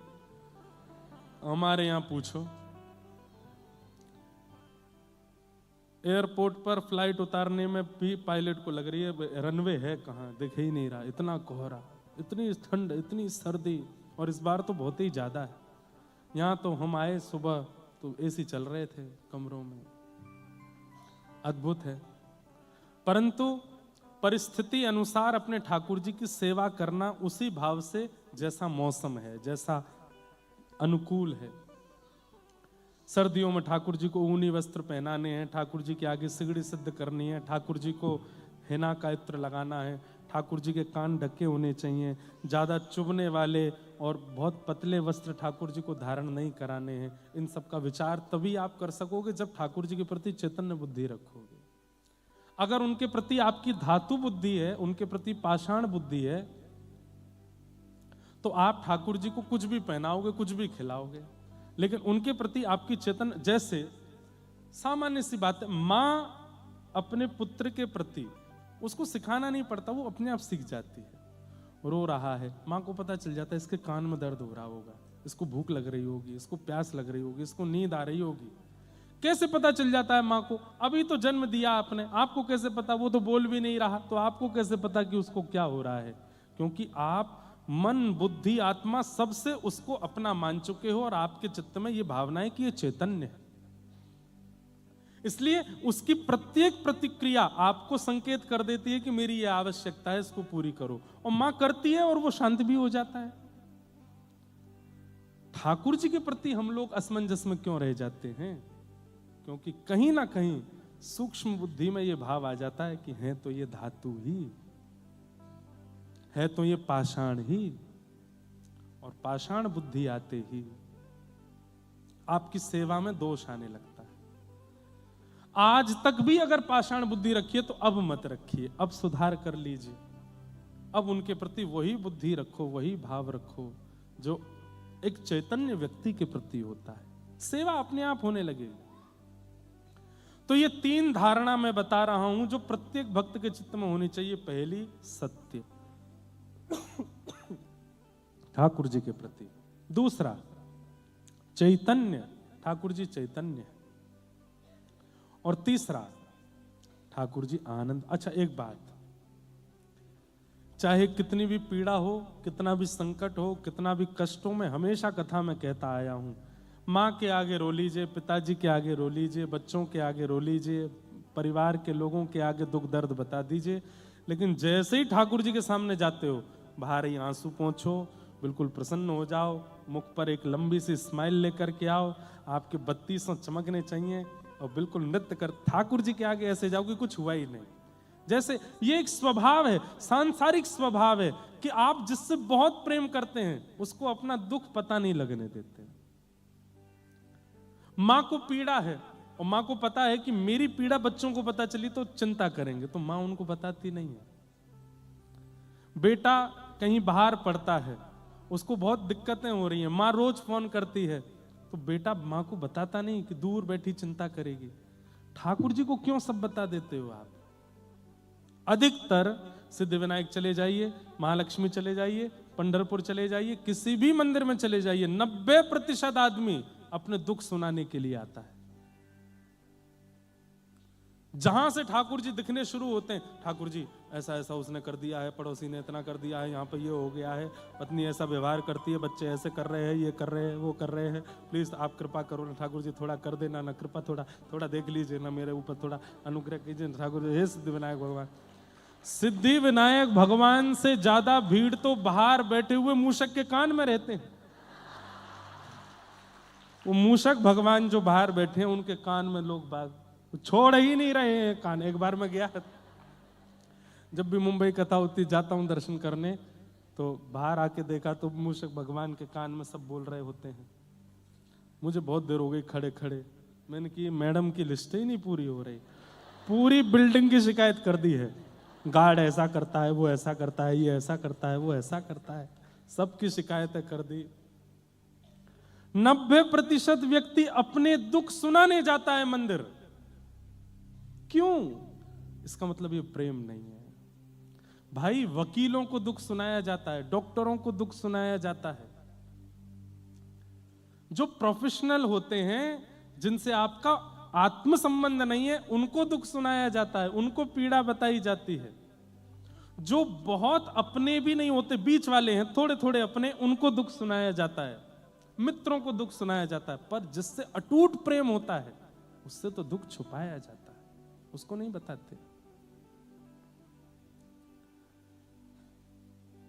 मैं तो कहता हूं ठाकुर जी के आगे ऐसे मत जाओ। आज से ये बदल दीजिए नियम, सिद्धिविनायक जाइएगा।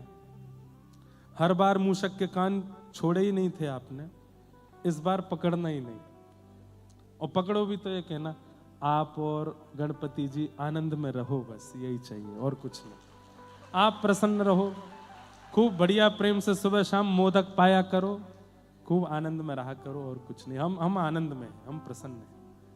भले ही आज सुबह भोजन नहीं मिला है आपको, फिर भी ठाकुर जी से कहो हम प्रसन्न हैं, आपकी रजा में राजी है नाथ। भोजन नहीं मिला तो क्या हुआ, श्वास तो चल रही है, देख तो रहे हैं, हाथ पैर तो सलामत हैं, बुद्धि तो है, मन तो है, आज नहीं तो कल मिलेगा, सब कृपा है नाथ। बंधुओं, प्रेमी को कष्ट होने के बाद भी जब कष्ट नहीं बताया जाता, तो प्रेमी उसको आभास हो जाता है, उसको पता तो चल जाता है कि है कष्ट में, लेकिन बता नहीं रहा है। तो वह प्रेमी भी क्या करता है कि आपको पता ना चले और आपका कष्ट दूर हो जाए, उसकी योजना वो बनाते हैं।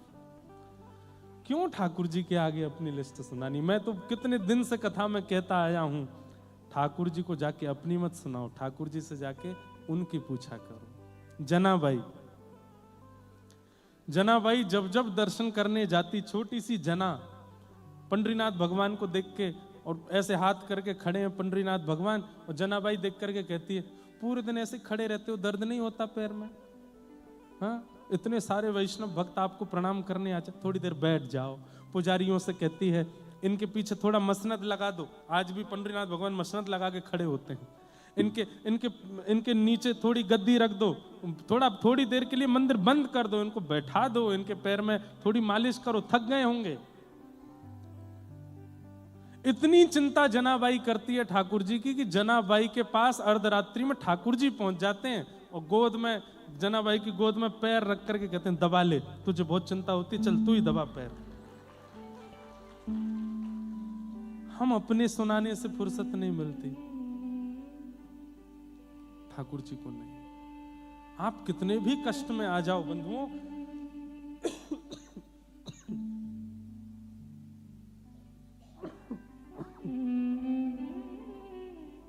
मत कहिए। मुझे बहुत लोगों ने बहुत कुछ कहा, ऐसा करो, ऐसा करो, ये करो, वो करो। हमने कि लाल जी बैठे हैं हमारे, सब आनंद है, क्या कितनी क्रियाएं करूं? अरे आज तक ठाकुर जी ने प्रसन्न रखा, यदि एक थोड़ी सी अपवाद रूपी थोड़ी पीड़ा अगर दे भी दी तो मैं इतना विचलित हो जाऊं कि मैं ठाकुर जी के आगे जाकर रोने लगूं? नहीं, प्रसन्न रहना है, यह भी जीवन का एक अंग है, दिया है ठाकुर जी ने। हर परिस्थिति को प्रसाद मान करके स्वीकार करो, और प्रसाद पाया जाता है, छोड़ा नहीं जाता, उसको स्वीकार करो। बंधुओं, ठाकुर जी कई बार विषम परिस्थिति देख करके परखते हैं आपको कि देखूं तो सही अब विचलित होगा कि नहीं। यानी पूरी दुनिया कथा सुना दे, एक बार या की परीक्षा लेके तो देखो, ये कैसी स्थिति में पास हुए फेल हुए ये हम नहीं जानते, ये ठाकुर जी की जिम्मेवारी है। पर अपने को प्रसन्न रहना है, अपने को आनंद में रहना, अपने को चिंता नहीं करनी। ठाकुर जी है ना हमारे साथ, सब मंगल में करेंगे, सब आनंद करेंगे। अपनी पीड़ा मत सुनाओ, ठाकुर जी से पूछो आप तो राजी हो ना, आप प्रसन्न हो ना, बस। और ये बुद्धि कब आएगी? जब आपके चित्त में ठाकुर जी के प्रति आनंद भावना, सत्य, चैतन्य और आनंद, ये तीसरी स्थिति हर भक्ति पथिक को अपने जीवन में लानी है। आनंद, चाहे जितनी पीड़ा में हो, गुरु और गोविंद के सामने जब जाओ तब नाचते हुए जाओ, तब उत्सव मनाते हुए जाओ, तब नृत्य करते हुए जाओ। कोई पीड़ा नहीं है हमें, हम प्रसन्न हैं। सूरदास जी के नेत्र नहीं है, देख नहीं सकते दुनिया, लेकिन जब जब लाल जी के सामने जाते हैं तो नेत्रों से आंसू गिरने लगते हैं। कोई पूछता है सूरदास जी आप रो क्यों रहे हो? तो कहते हैं आज मेरो लाला बड़ो सुंदर लग रहा है, ऐसा सुंदर श्रृंगार करके बैठो है, ऐसी सुंदर पाग पहन रखी है, ऐसी सुंदर यानी माला पहनी है, ऐसी सुंदर पोशाक पहनी है, बड़ो सुंदर लग रहा है। अब वहां खड़ा हर व्यक्ति जानता है कि इनको दिखाई नहीं दे रहा, लेकिन ठाकुर जी को अपनी पीड़ा नहीं सुना रहे हैं। ठाकुर जी के आगे जाके भी कहते हैं ठाकुर जी आज आप बड़े सुंदर लग रहे हो। कोई की नजर नहीं लग जाए, ऐसे ही राजी रहो। दिखता नहीं है फिर भी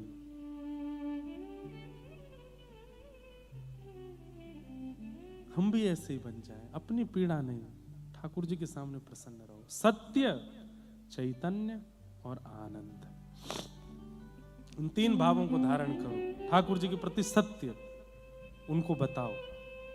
अपने माता पिता, अपने परिवार के अति घनिष्ठ व्यक्ति और ठाकुर जी, इनको कॉन्फिडेंशियली आपकी हर वस्तु पता होनी चाहिए, आपका सब कुछ पता होना चाहिए। दूसरा, ठाकुर जी के प्रति चैतन्य भावना। वो चैतन्य है, वो जड़ नहीं है, वो धातु नहीं है, वो साक्षात चैतन्य है।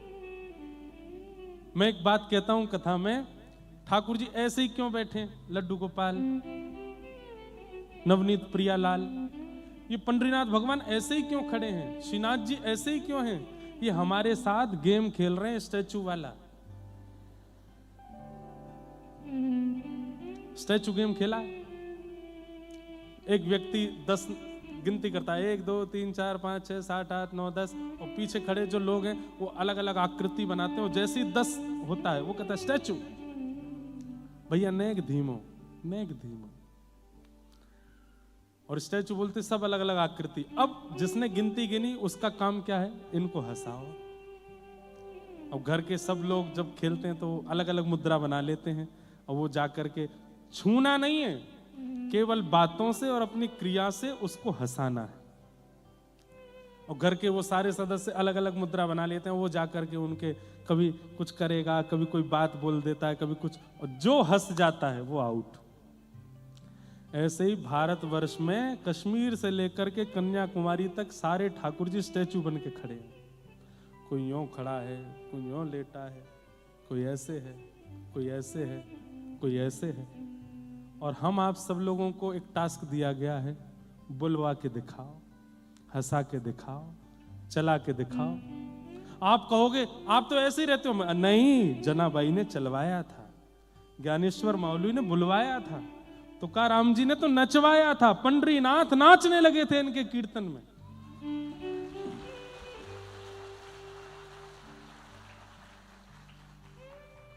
अबीर गुलाल उधरी तरंग, नाथा घरे नाचे माझा सखा पांडुरंग।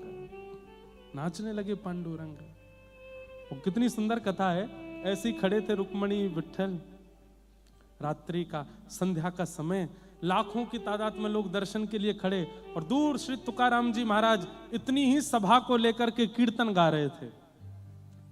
खड़े खड़े ठाकुर जी हिलने लगे। बगल में खड़ी रुक्मणी जी बोली, क्या कर रहे हो, इतने सारे लोग दर्शन करने आए हैं आपके, मुझसे रुका नहीं जा रहा, क्या हो गया। वो तुकाराम कीर्तन कर रहा है, मेरा मन हो रहा है मैं जाके मैं भी नाच लूं वहां पे। रुक्मणी जी बोली, और इतने लाख लोग जो दर्शन करने के लिए आए ये कहां जाएंगे।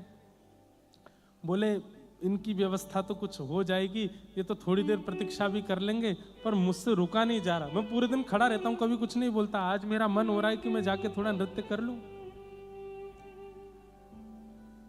रुक्मणी जी बोली, इनको दर्शन नहीं मिलेगा, और वहां जो कीर्तन कर रहे हैं आपको देख करके सब कीर्तन छोड़ देंगे, सब आपके पीछे पड़ जाएंगे, विघ्न डालोगे कीर्तन में। पांडुरंग भगवान बोले, आप अपनी अपनी सॉल दे दो, हम ओढ़ के चले जाएंगे, किसी को दिखेंगे नहीं, हम छुप करके कोने में खड़े होकर के कीर्तन सुनेंगे। और पांडुरंग भगवान ऊपर से नीचे तक ऐसे अपने आप को ढक करके, केवल इतना दिख रहा है नेत्रों से, निकल गए। और असंख्य वैष्णव खड़े थे, सब नृत्य कर रहे थे, और तुकाराम जी कीर्तन कर रहे थे। तभी वहां पंडरीनाथ भगवान पहुंच गए। कीर्तन सुनकर के ऐसे मंत्रमुग्ध हुए, नेत्र बंद हो गए। पहले तो धीमे धीमे हिल रहे थे, थोड़े थोड़े थिरकने लगे, थिरकते थिरकते थिरकते दोनों भुजाएं खुलने लगी, जो सॉल थी वो ऊपर से नीचे उतर गई। इतने में सबकी दृष्टि गड़ी, विठ्ठल आए, विठ्ठल आए, विठ्ठल आए। और ठाकुर जी ने धीमे धीमे घूमना शुरू किया, अपने कमर पे हाथ धर के ऐसे घूमने लगे। घूमते घूमते घूमते ऐसी गति पकड़ी, महाराज कोने में खड़े थे, बीच में आ गए। चारों तरफ वैष्णव भक्तों का जमावड़ा है, नामदेव जी, तुकाराम जी गा रहे हैं, और श्री पंडरीनाथ भगवान उछल उछल करके नृत्य कर रहे हैं। नृत्य करते करते बगलबंदी के छोड़ खुलने लगे, ठाकुर जी के वस्त्र उतरने लगे। ऐसा नृत्य किया तुकाराम जी के कीर्तन में। एक बार तुकाराम जी के कीर्तन में जो मृदंग बजाते हैं, तबला ढोलक बजाने वाले हमारे सब संगीतज्ञ, ऐसे ही एक मृदंग बजाता था। वो इतना अच्छा मृदंग बजाता था कि उसके मृदंग के बिना कीर्तन में सुख ही नहीं मिलता था। आज वो बीमार पड़ गया और तुकाराम जी का पुणे में कहीं कीर्तन था। तुकाराम जी बोले आज कीर्तन कैसे होगा। तुकाराम जी के कीर्तन में लोग नहीं आते थे, लोग तो बहुत आते थे, पर पंडरीनाथ भी आते थे ना। पूरी व्यवस्था पंडरीनाथ भगवान ही देखते थे कि आज के कीर्तन में कोई विघ्न नहीं आना चाहिए। आयोजक कोई है, सुनने वाले कोई हैं, पर मूल आधार यही है कि छुप करके ठाकुर जी आते हैं कीर्तन और कथाओं में। यहां पे भी बैठे हैं कहीं, हमें पता नहीं है, पर बैठे हैं। और तुकाराम जी के कीर्तन में ठाकुर जी पहुंचे, एक एक चीज ठाकुर जी देखते हैं। सब ठीक है ना, वैसा ही सुख मिलना चाहिए जैसा परसों के कीर्तन में मिला था, तभी नाचने में सुख मिलेगा। सब देखा तो देखा, संगीतज्ञों में मृदंग वाले भैया नहीं है। तुरंत ठाकुर जी, हवा की गति है, वो तो भगवान है, तुरंत पहुंच के घर जाके देखा तो वो तो बीमार पड़ा था। बाकी के संगीतज्ञों ने जाके कहा भैया आज तुम नहीं आओगे। बोले मेरे तो उठा ही नहीं जा रहा, बुखार चढ़ा है, मैं तो नहीं आ पाऊंगा, आज कोई और व्यवस्था कर लो। सब संगीतज्ञ आ गए, तुकाराम जी मंच पे आके बोले कहाँ है भैया, मृदंग वाले भैया नहीं आए। बोले उनको तो बहुत तेज बुखार है, वो नहीं आ पा रहे। इतने में ही देखा घुंघराले केस थे मृदंग वाले भैया के भी, ऐसे ही घुंघराले केस, और आज तो अलग ही चमक रहा है, ऐसा ललाट पर तेज, और इतनी फुर्ती से दौड़ता हुआ आ रहा है। अरे तुकाराम जी रुक जा, आ गया मैं, आ गया, अभी आता हूं। और लेकर के मृदंग अपनी गोद में, आज जैसे ही त्रिकट देना प्रारंभ किया महाराज, बिना कीर्तन के झूमने लगे सब लोग। ऐसा मृदंग बजाया, ऐसा मृदंग बजाया कि आज के कीर्तन में तुकाराम जी भी नृत्य करने लगे। कीर्तन पूर्ण हुआ। तुकाराम जी बोले मैंने इतने कीर्तन किए पर ऐसा सुख मुझे कभी नहीं मिला जैसा आज मिला। सब संगीतज्ञों को धन्यवाद बोले। मृदंग वाले भैया कहां गए? बोले वो तो बजा के चला गया। सब बोले भैया उसको जाके धन्यवाद कह देना। बाकी के संगीतज्ञ उसके घर गए, बोले तुम बड़ी जल्दी भाग के आ गए कीर्तन से। तुकाराम जी ने बहुत धन्यवाद किया, आज बहुत आनंद आया। बोले अच्छा, मेरे बिना आनंद आया आप लोगों को? संगीतज्ञ बोले तुम्हारे बिना, तुम तो आए थे, आज तो तुम्हारे केश अलग ही लहक रहे थे, आज तो तुम्हारी तिरकट अलग ही चल रही थी, आज तो तुम अलग ही महक रहे थे, सुगंधी भी तुम में से बड़ी बढ़िया आ रही थी। और यहाँ के रजाई ओढ़ के पड़ गए फिर से? अरे फिर से नहीं पड़ा, मैं सुबह से उठा ही नहीं हूं, मैं यहीं पड़ा हूं, तेज बुखार है, आज मैं कीर्तन में आया ही नहीं हूं। ये बात जाकर के जब सबने तुकाराम जी को बताई, नेत्र सजल हो गए। बोले आज मृदंग वादन करने स्वयं पंडरीनाथ आए थे। तो कैसे कह सकते हो आप कि ये ऐसे ही रहते हैं? अरे हम खेल में हार रहे हैं, इसलिए ये ऐसे रहते हैं। हम इनको बुलवा ही नहीं पा रहे, हम इनको चलवा ही नहीं पा रहे, हम इनको नचा ही नहीं पा रहे। इन भक्तों ने नचाया भी, बुलवाया भी, चलाया भी, सब क्रिया कराई। ये चैतन्य है, पर हमारे साथ जड़त्व का खेल खेल रहे हैं, स्टैचू खेल खेल रहे हैं। इन्हें कर दो चैतन्य, अपने कीर्तन से, अपने भजन से, अपने भाव से कर दो इनको चैतन्य। हमारा उद्देश्य मुक्ति प्राप्ति बाद में है, पहले इनको चैतन्य देखना है, ये पहले है। सच्चिदानंद रूपाय विश्वोत्पत्त्यादि हेतवे, विश्व की उत्पत्ति, पालन और संहार जो करते हैं। तापत्रय विनाशाय श्री कृष्णाय वयं नमः। ऐसे श्री कृष्ण को हम बारंबार प्रणाम करते हैं, वंदन करते हैं। भागवत जी का महात्मा आज हम लोग थोड़ा सा सुन लें, उसके बाद कल से कथा का यहाँ प्रारंभ। बंधुओं 4 बजे कथा में आने का समय है। आप सब लोग अपनी व्यवस्था अनुसार 4 बजे तक यहाँ उपस्थित हो जाएं। 4 साढ़े 4 के बीच में हम भी आ जाया करेंगे, और जब तक मन भाव चलेगा तब तक कथाएं किया करेंगे आनंद से। कल से संख्या और बढ़ने वाली है, उसकी व्यवस्था भी यहाँ बन जाएगी। आप सब लोग अपने साथ में कुछ ना कुछ ऐसी जगह रखना कि उनको भी बैठने को जगह मिल सके। और खूब भाव, खूब प्रेम से कथा में आइएगा। महात्मा का हम लोग थोड़ा सा चिंतन कर लें।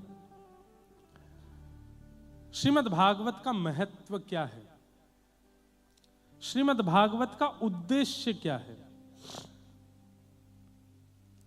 उस विषय में महात्मा सुनाया गया। संसार में सबसे बड़ा भय क्या है बताइए? मृत्यु का भय। किसी को, कई लोग बोलते जरूर है हमको डर नहीं लगता मरने से, पर यह बात बिल्कुल असत्य है। मृत्यु से सबको भय लगता है, चाहे कितना भी दुखी व्यक्ति हो, चाहे कितना भी सुखी व्यक्ति हो, चाहे कितना भी, सबको मृत्यु का भय होता ही है। और मृत्यु का सबसे पहला भय पता है कैसे?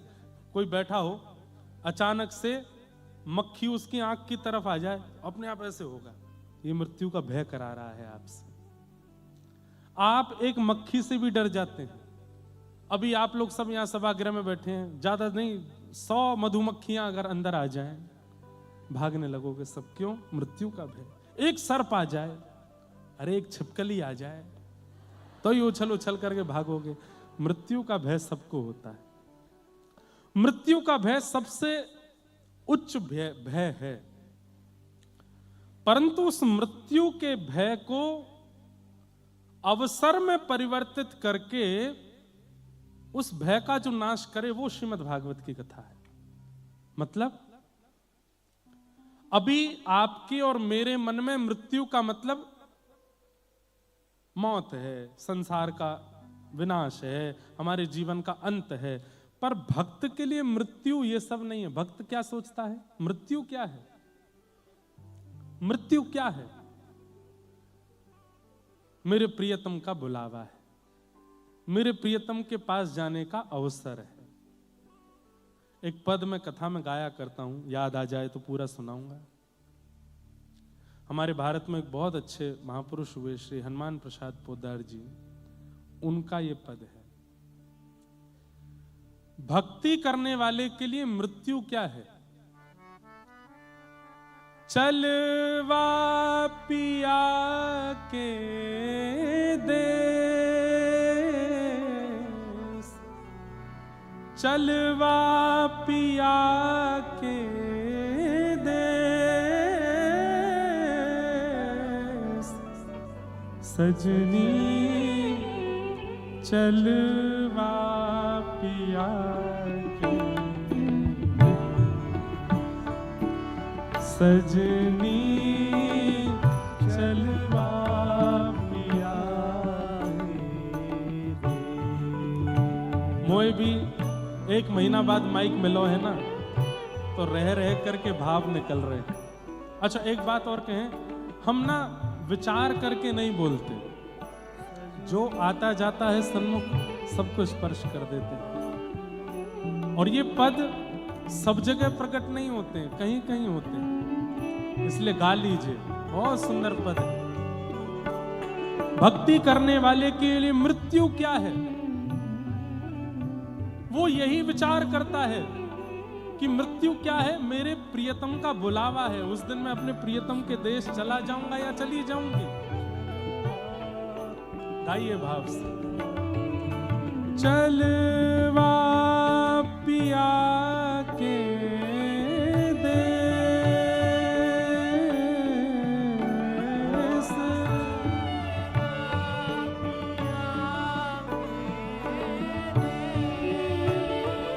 एक बात आप लोग जब गाते हैं ना, मन होता है कि सबकी एक साथ ऐसे बलैया लें। इतने अच्छे हैं आप लोग, ठाकुर जी करे आपके कंठ में सदा सरस्वती विराजी रहे, ऐसे ही गाते रहो। गाइए, सजनी चलवा पिया के, सजनी चलवा पिया के, ओ सजनी चलवा पिया के, सजनी चलवा है वो देश। ओ जहां नामो ममता की रजनी, जहां नामो ममता की रजनी, जहां ममता की रजनी, जहां ममता की रजनी मतलब रस्सी, जहां न बिछो है कलेश,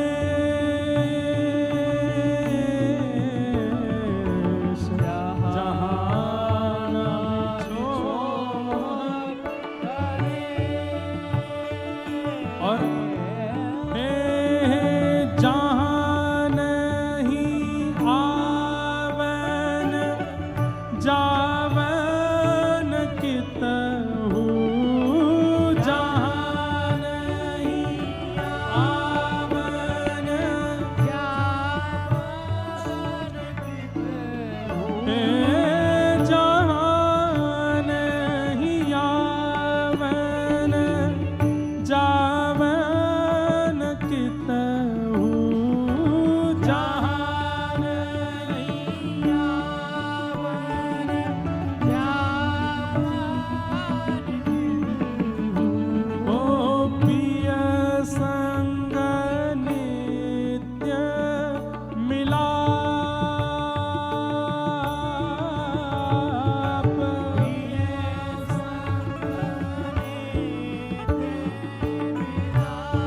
एक बात और कह दूं, बहुत दिन बाद ये बात मुझे याद आई है, कह देता हूं, और केवल बात नहीं है, वास्तविकता है। पुण्य करने वाले, सत्कर्म करने वाले, अनुष्ठान यज्ञ आदि करने वाले वैकुंठ की प्राप्ति करते हैं, स्वर्ग की प्राप्ति करते हैं, परंतु नित्य वृंदावन को भजने वाले तो मृत्यु के बाद निज वृंदावन की प्राप्ति करते हैं, वो निज वृंदावन में जाते हैं। वृंदावन भी दो रूप हैं, एक प्रकट वृंदावन जो हमें दिख रहा है, और एक अप्रकट वृंदावन है जिसको हम इन दृष्टि से नहीं देख सकते। उस अप्रकट वृंदावन को देखने लिए तो इनकी आवश्यकता है, इनकी आवश्यकता है। भक्तों की कृपा से ही वो अप्रकट वृंदावन दिखेगा, और उस अप्रकट वृंदावन में प्रिया प्रियतम मंदिर में नहीं, गर्भगृह में नहीं विचरण करते रहते हैं। उस अप्रकट वृंदावन की प्राप्ति होती है राधा नाम जपने वालों को, वृंदावन को भजने वालों को, श्री जी के उपासकों को उस अप्रकट वृंदावन की प्राप्ति होती है। मृत्यु की भय नहीं रहता है भक्तों को, मृत्यु की प्रतीक्षा होने लगती है। कब वह दिन आएगा जब हम वृंदावन से निज वृंदावन में प्रवेश करेंगे, जहां श्री राधा रमण, राधा वल्लभ, राधा मदन मोहन प्रत्यक्ष विराजमान है, चल रहे हैं, फिर रहे हैं, बोल रहे हैं, घूम रहे हैं, झूम रहे हैं। जहां नहीं आवन जावन कितहु, जहां नहीं आवन जावन कितहु, हे पिय संग नित्य मिलाप, प्रिय संग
इस संसार में तो हमें डर है कि हमने कुछ किया तो लोग चर्चाएं बनाएंगे, लेकिन वो प्रियतम का देश कैसा है जहां नहीं ग्राम्य चर्चा को डर कछु, जहां नहीं ग्राम्य चर्चा को डर कछु, जहां न असज आहा, जहां न अजस को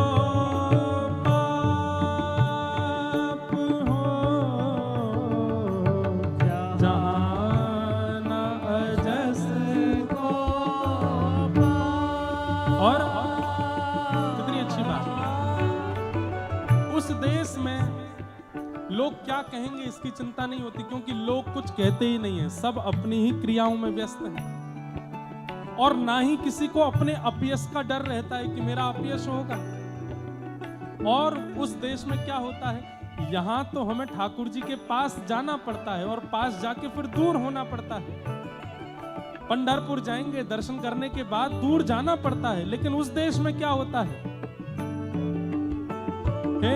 जहां अंग संग कबहू, जहां नहीं होता अंग संग कबहू। क्यों ये कह रहे हैं जहां नहीं होत अंग संग कबहू? अंग को संग नहीं करना पड़ता उस देश में ठाकुर जी का। देश का मतलब निज वृंदावन लगा लीजिएगा आप लोग।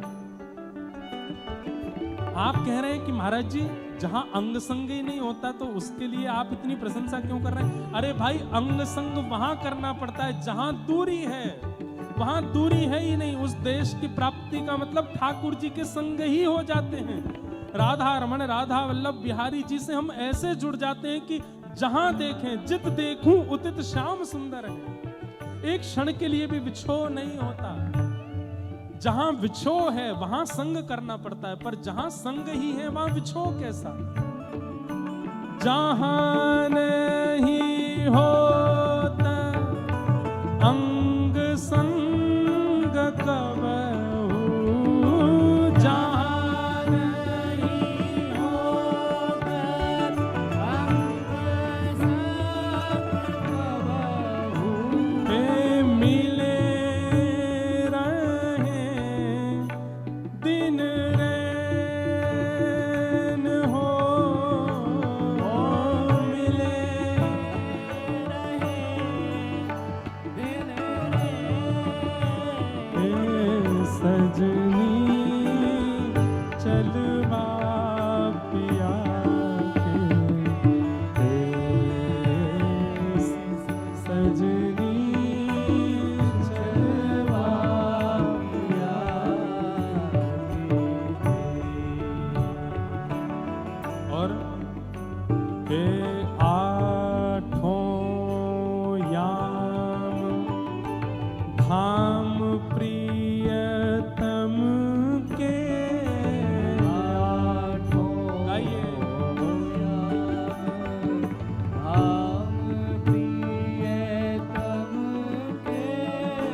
बरसत रस को में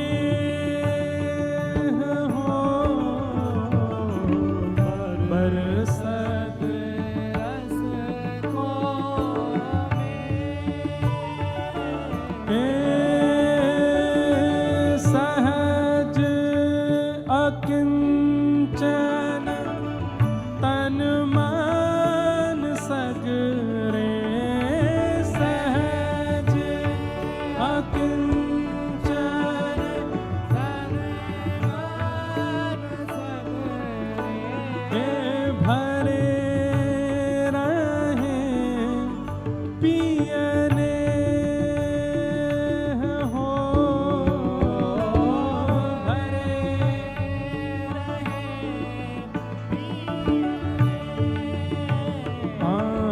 सजनी चल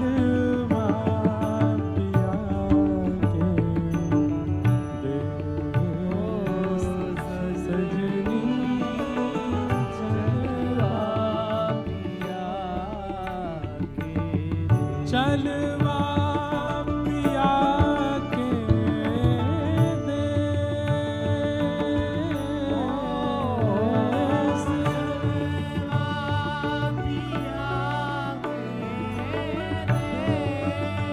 ओ सजनी चलवा पिया के देश, सजनी चलवा पिया के, ओ सजनी चलवा पिया के देश, सजनी चलवा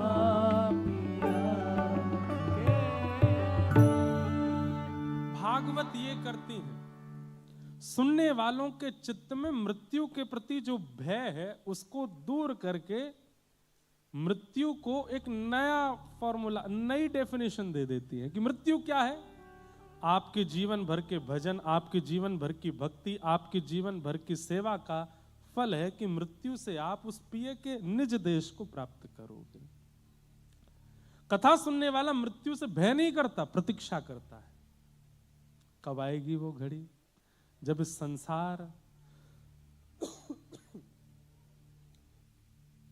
बात कहें, संसार से भय भी उसको होता है जिसको संसार की वास्तविकता नहीं पता। मृत्यु से भय उसको होता है जिसको संसार की वास्तविकता नहीं पता। ध्यान से सुनिए सब लोग, इधर देखिए। जिसको वास्तविकता पता चल जाती है उसको भय नहीं होता, फिर वो प्रतीक्षा करता है ठाकुर जी आएंगे और जब समय पूर्ण होना होगा मुझे लेकर के निज देश चले जाएंगे। और देखो, प्राचीन भारत में विवाह की जो पद्धति थी, आज मृत्यु की पद्धति भी कहीं कहीं मैच होती है। शव को भी सजाया जाता है जैसे एक दुल्हन को सजाया जाता है, शव को भी उठाया जाता है कंधे पर जैसे प्राचीन भारत में एक पालकी को उठाया जाता था। प्राचीन भारत में भी रोते थे लोग दुल्हन के जाने पर, आज उस शव के जाने पर भी रोते हैं। चार कहार लेकर के उसको जाते हैं और जाकर के एक चिता रूपी विमान पर उसको बिठा देते हैं और बिठा करके अग्नि रूपी एक व्यक्ति के साथ उसको निज देश पहुंचा देते हैं, ठाकुर जी के देश। पर ठाकुर जी के देश जाएगा वही जिसने जीवन भर उस देश का चिंतन किया हो, उस देश के निवासी ठाकुर जी का चिंतन किया हो। जिसने उनका चिंतन ही नहीं किया वो थोड़ी जाएगा वहां पर। वो तो फिर पुनरपि जननम पुनरपि मरणम पुनरपि जननी जठरे शयनम आद्य गुरु शंकराचार्य जी की बात को सिद्ध करेगा। मृत्यु का भय दूर करती है भागवत, पहली बात। तभी यहां कहा गया, कालव्याल मुखग्रास त्रास निर्णास हेतवे श्रीमद् भागवतम शास्त्रम कलौ कीरेण भाषितम। काल रूपी व्याल के मुख में हम लोग ग्रास बन के बैठे हैं। जब काल मुख बंद कर लेगा हमारा समय पूर्ण हो जाएगा, पर उस काल रूपी व्याल के मुख में जब तक हम बैठे हैं तब तक सुरक्षित हैं, जब तक व्याल का मुख खुल, व्याल मतलब सर्प, काल रूपी सर्प का मुख जब तक खुला है तब तक हम सुरक्षित हैं। तब तक क्या कर लो, वो जब तक मुख बंद करे तब तक ऐसी ऐसी क्रियाएं कर लो कि मुख बंद होने पर शरीर का नाश हो पर आत्मा सदगति को प्राप्त हो जाए। वो किसके द्वारा होगी? बोले भागवत के द्वारा होगी। श्रीमद् भागवत में बताए गए नियम, क्रम, भाव, उनका पालन करने से वो संभव होगा। श्रीमद् भागवत की कथा, जन्मांतरे भवेत पुण्यम तदा भागवतम लभेत। अनेक जन्मों के भाग्य उदित होते हैं तब भागवत प्राप्त होती है। अब एक बात और सुन लीजिए, कथाएं तो बहुत सुनते हैं लोग, लगभग हर कथा में कई लोग आने वाले लोग हैं जो हर कथा में आते हैं, पर असर कुछ भी नहीं है, 0.1% भी असर नहीं है उनके पास। इसका मतलब क्या है? जीवन में इतना पुण्य है ही नहीं कि भागवत का असर हो उन पे। और जिन पर असर होना होता है ना, 1 घंटा नहीं 1 मिनट की बात से असर हो जाता है। मैंने ऐसे कितने लोग देखे। कल ही जिस फ्लाइट से मैं आया यहां, उसमें जो फ्लाइट अटेंडेंट थी, मैं तो सो गया। जब उतरने लगे तो उन्होंने फिर भाव कहा, महाराज जी हम तो बहुत व्यस्त इन सब में रहते हैं, पर एक बार एक कोई रील आपकी हमारे सामने आ गई थी और उस बात ने आज तक जीवन को ऐसे बदल के रखा। मैंने कहा बताओ, यहाँ 7-7 दिन की कथा सालों साल लोग सुनते रहते हैं, फिर भी असर नहीं होता। 1 मिनट की बात ने असर कर दिया। इसलिए गोस्वामी जी कहते हैं कि सत्संग तो आधे क्षण का भी परिवर्तन करने की क्षमता रखता है। और एक बात कहते हैं, यदि 1 मिनट की वार्ता भी आपके चित्त को झकझोर देती है और परिवर्तन करने पर मजबूर कर देती है, तो इस बात को प्रमाणित मान लीजिए कि आप पर ठाकुर जी की दृष्टि है। और लगे हुए हैं, पैर घिस लिए महाराज, जगह जगह पहुंच रहे हैं, सब कथा सुन रहे हैं, पर कोई असर नहीं। इसका मतलब क्या है? केवल आ रहे हो, ठाकुर जी चाहते ही नहीं कि तुम बदलो। पुलस्त ऋषि के खानदान में जन्मा है रावण, एक सदकुल में जन्मे, एक ब्राह्मण कुल में जन्मे, अनुष्ठान भी उनके यहां होते थे, संस्कृत का भी ज्ञाता था, सब कुछ जानता था, शिव आराधना करता था, पर ठाकुर जी चाहते ही नहीं थे कि ये राक्षसत्व से निकले, बदला ही नहीं। लेकिन घनघोर राक्षस परिवार में जन्म लिया प्रहलाद जी ने। सब राक्षस हैं लेकिन फिर भी भक्त बने प्रहलाद। क्यों? ठाकुर जी चाहते हैं। और बस भैया ये पूरी क्रिया किस लिए है? कि ठाकुर जी बस चाह जाएं कि यहाँ पे मोह कृपा करनी है, फिर पूरी दुनिया आपके आड़े खड़ी हो जाए, आप पर कृपा होने से कोई रोक नहीं सकता। बस उनको राजी करने के लिए कथा है। आप कथा सुन के पुण्य नहीं कमा रहे हो, आप कथा सुन करके सत्कर्म नहीं कर रहे हो, आप कथा सुन के अपना ऐसा निर्माण कर रहे हो कि उनको आप भा जाओ। बस कथा सुन के वो विचार, वो व्यवहार, वो मनस्थिति बनानी है, उनको आप भा जाओ।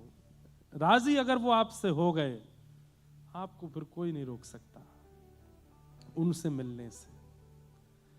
लेकिन कई लोग धर्म, आध्यात्म, कथा और इन सबको पुण्य की भावना से ले लेते हैं कि हमको पुण्य हो जाएगा, हमारे पास में जीवन में इतने सत्कर्म हो जाएंगे, ये हो जाएगा, नाम हो जाएगा, हमने कथा सुनी थी, हमने कथा कराई थी, हमने ऐसे, हम तिलक लगाते हैं, सबको पता चल जाएगा हम भक्त हैं, हम वैष्णव हैं, हमारे कथा में जाते हैं, सबको पता लग जाएगा कि हमसे बड़ा भक्त कोई नहीं है।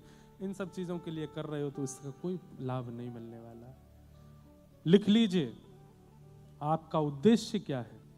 यहां बैठे हर व्यक्ति लिख लीजिए, उद्देश्य केवल एक है कि वो मुझसे राजी हो जाएं, बस वो रीझ जाएं मुझसे। और उनको रिझाने के लिए, उनको प्रसन्न करने के लिए जो व्यवहार, जो स्वभाव, जो विचार मेरे अंदर होने चाहिए, वो मैं सब लाऊंगा।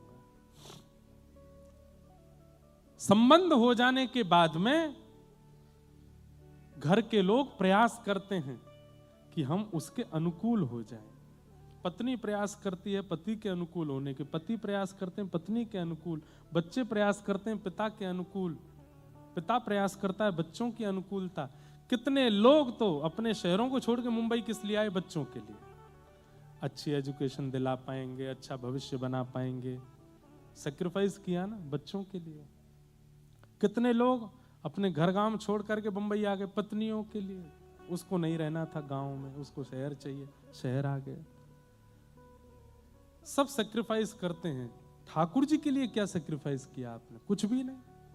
महाराज जी ठाकुर जी के भोग के लिए बिना ऑनियन गार्लिक वाली दाल बना देते हैं, फिर बाद में हम लोग छौंक लगा के खा लेते हैं। ये सेक्रीफाइस है आपका।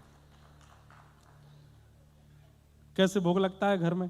ठाकुर जी एक समय खा लेते हैं, फिर सुबह शाम तो बच्चे बिना प्याज लहसुन का खाते नहीं, हम तो फिर वो एक ही समय भोग लगता है। वाह, ठाकुर जी को कौन से पुण्य की प्राप्ति करनी जो इतना बड़ा व्रत करवा रहे हो उनसे? खुद का व्रत होना चाहिए, ठाकुर जी कर रहे हैं। कोई भगवान के नाम पर, ठाकुर जी के नाम पर सेक्रीफाइस हम करते ही कहां हैं? नहीं होता हमसे। भाई जैसे सारे संबंधों में सेक्रीफाइस है, एक वहां भी करो। उनके लिए क्या त्याग रहे हो आप? क्या छोड़ते हो आप? खुद से पूछिए, क्या किया हमने ठाकुर जी के लिए? महाराज जी कथा सुनने के लिए 7 दिन की जॉब छोड़ी, 7 दिन के लिए लीव डाली थी। कोई लीव वीव नहीं डाली, परसों से तो वैसी छुट्टी है पूरी दुनिया की। 2 दिन की छुट्टी आपने ले ली होगी, आज की, कल की, परसों से तो वैसी छुट्टी है। न्यू ईयर की छुट्टी है, बड़ा दिन है, तुलसी दिवस है परसों, सब कुछ है, उनके हैं। तो कोई सेक्रीफाइस आपने नहीं किया है। जब आप करते हैं ठाकुर जी के लिए, तब अब कल की हम एक छोटी सी स्थिति बताएं अपनी, है छोटी सी पर है, बड़ी नहीं है पर है छोटी सी। कल वृंदावन से निकले तो रात्रि 12:30 बजे का फ्लाइट था मुंबई के लिए, और कितने बजे निकले हम वृंदावन से? 8:30 बजे। अब जो लोग वृंदावन दिल्ली रास्ता जानते होंगे उनको पता है कि इतनी जल्दी एयरपोर्ट पहुंचना मुश्किल है, उसमें भी हमारे यहाँ कोहरा इतना भयंकर पड़ता है। और जैसे ही हम निकले तो उसी समय संपर्क हुआ, पूज्य मलुक पीठ वाले महाराज जी गोदावरी यात्रा से ब्रजधाम पधारे हैं। बहुत दिन से महाराज जी से मिलना नहीं हुआ, प्रणाम भी नहीं हुआ था, और ये भी पता चला कि वृंदावन नहीं बरसाने में है, और मुझे ये था कि उत्सव बरसाने में, वहाँ मैं जा ही नहीं पाया हूँ, श्री जी को भी प्रणाम करना है। तो हमने अपने ड्राइवर भैया से बोला, मैंने कि भैया एयरपोर्ट पहुँचा दोगे? बोले महाराज जी कोशिश करूँगा, 11 बजे तक आप पहुँच जाएँ, कोहरा बहुत है रास्ते में। मैंने कहा एक नियम और है क्या? मैंने बरसाने और जाना है बीच में महाराज जी को प्रणाम करने। तो पहले ही हमारे जो वाहन चालक भैया थे उन्होंने हाथ पांव जोड़े, महाराज जी अगर फ्लाइट छूट जाए तो मुझे आप दोष नहीं दीजिएगा, मैं प्रयास करूंगा। मैंने कि चलो अब जो होगी सो देखी जाए। 8:30 बजे वृंदावन से निकल रहे हैं। वृंदावन से निकलना ही बहुत बड़ी बात है, पहले तो इतनी भीड़ रहती है, जैसे तैसे निकले। अब बरसाना का जो कट आता है छत्रवन से, वहां ड्राइवर मुझे देख रहे हैं, हम उनको देख रहे हैं, क्या करें, ले लें? 9 बज गए हैं, 9:15 हो गए हैं, 12:30 की फ्लाइट है। बिल्कुल जैसे वो फ्लाईओवर पर चढ़ जाओगे तो दिल्ली के लिए, नीचे से तो बरसाना के लिए। मैंने कि क्या करें क्या करें क्या, बस बिल्कुल मैंने कि चलो दिल्ली ही चलते हैं। और जैसे ही वो फ्लाईओवर आया, मैंने कि सुनो मोड़ लो बरसाने, मोड़ लिया उन्होंने। अब जैसे ही बरसाने के मार्ग में यहाँ पे चले, धुक धुक। अच्छा ये भी था, सुबह की फ्लाइटें कैंसिल हो रही हैं, रद्द हो रही हैं, नहीं पहुंच पाए टाइम से, कथा कैसे होगी, क्या होगा? मैंने कि हमारी माई श्यामाजू को राज सब होगा सो देखी जाएगी, चलो। इतना कोहरा, कभी गाड़ी चले फिर रुक जाए, फिर चले फिर रुक जाए, फिर चले। 9:45 बजे पहुंचे हम बरसाना। फ्लाइट कितने बजे है? 12:30। मैंने कि अब श्री जी आप देख लियो जो होगा सो। अच्छा मैं ऐसी सिचुएशन में क्या करता हूं, आप भी कर सकते हो। अगर किशोरी जी आप मुझसे राजी हो, आज की फ्लाइट दिलवाई दियो, और अगर आज की फ्लाइट छूट गई तो मैं समझ जाऊंगा मैंने कोई अपराध किया, आप मुझसे नाराज बैठी हो। आज पता चल जाएगी कि आप राजी हो कि नाराज हो। उतर करके गए, वो ड्राइवर भैया बेचारे आंसू से आ गए, महाराज जी जल्दी आ जाना। मैं गया, महाराज जी को देखो ये चित्र भी आ गए, महाराज जी को जाकर के दंडवत प्रणाम किया। महाराज जी बोले ब्यारू कर लो कुछ। मैंने महाराज जी प्रणाम के लिए ही आया हूँ, बस इतना ही कर सकता हूँ। महाराज जी को प्रणाम करके, पूज्य गोरीलाल कुंज वाले महाराज जी उनको दंडवत करके, और जैसे ही गाड़ी में बैठा मैसेज आया फ्लाइट 1 घंटा 55 मिनट लेट हो गई।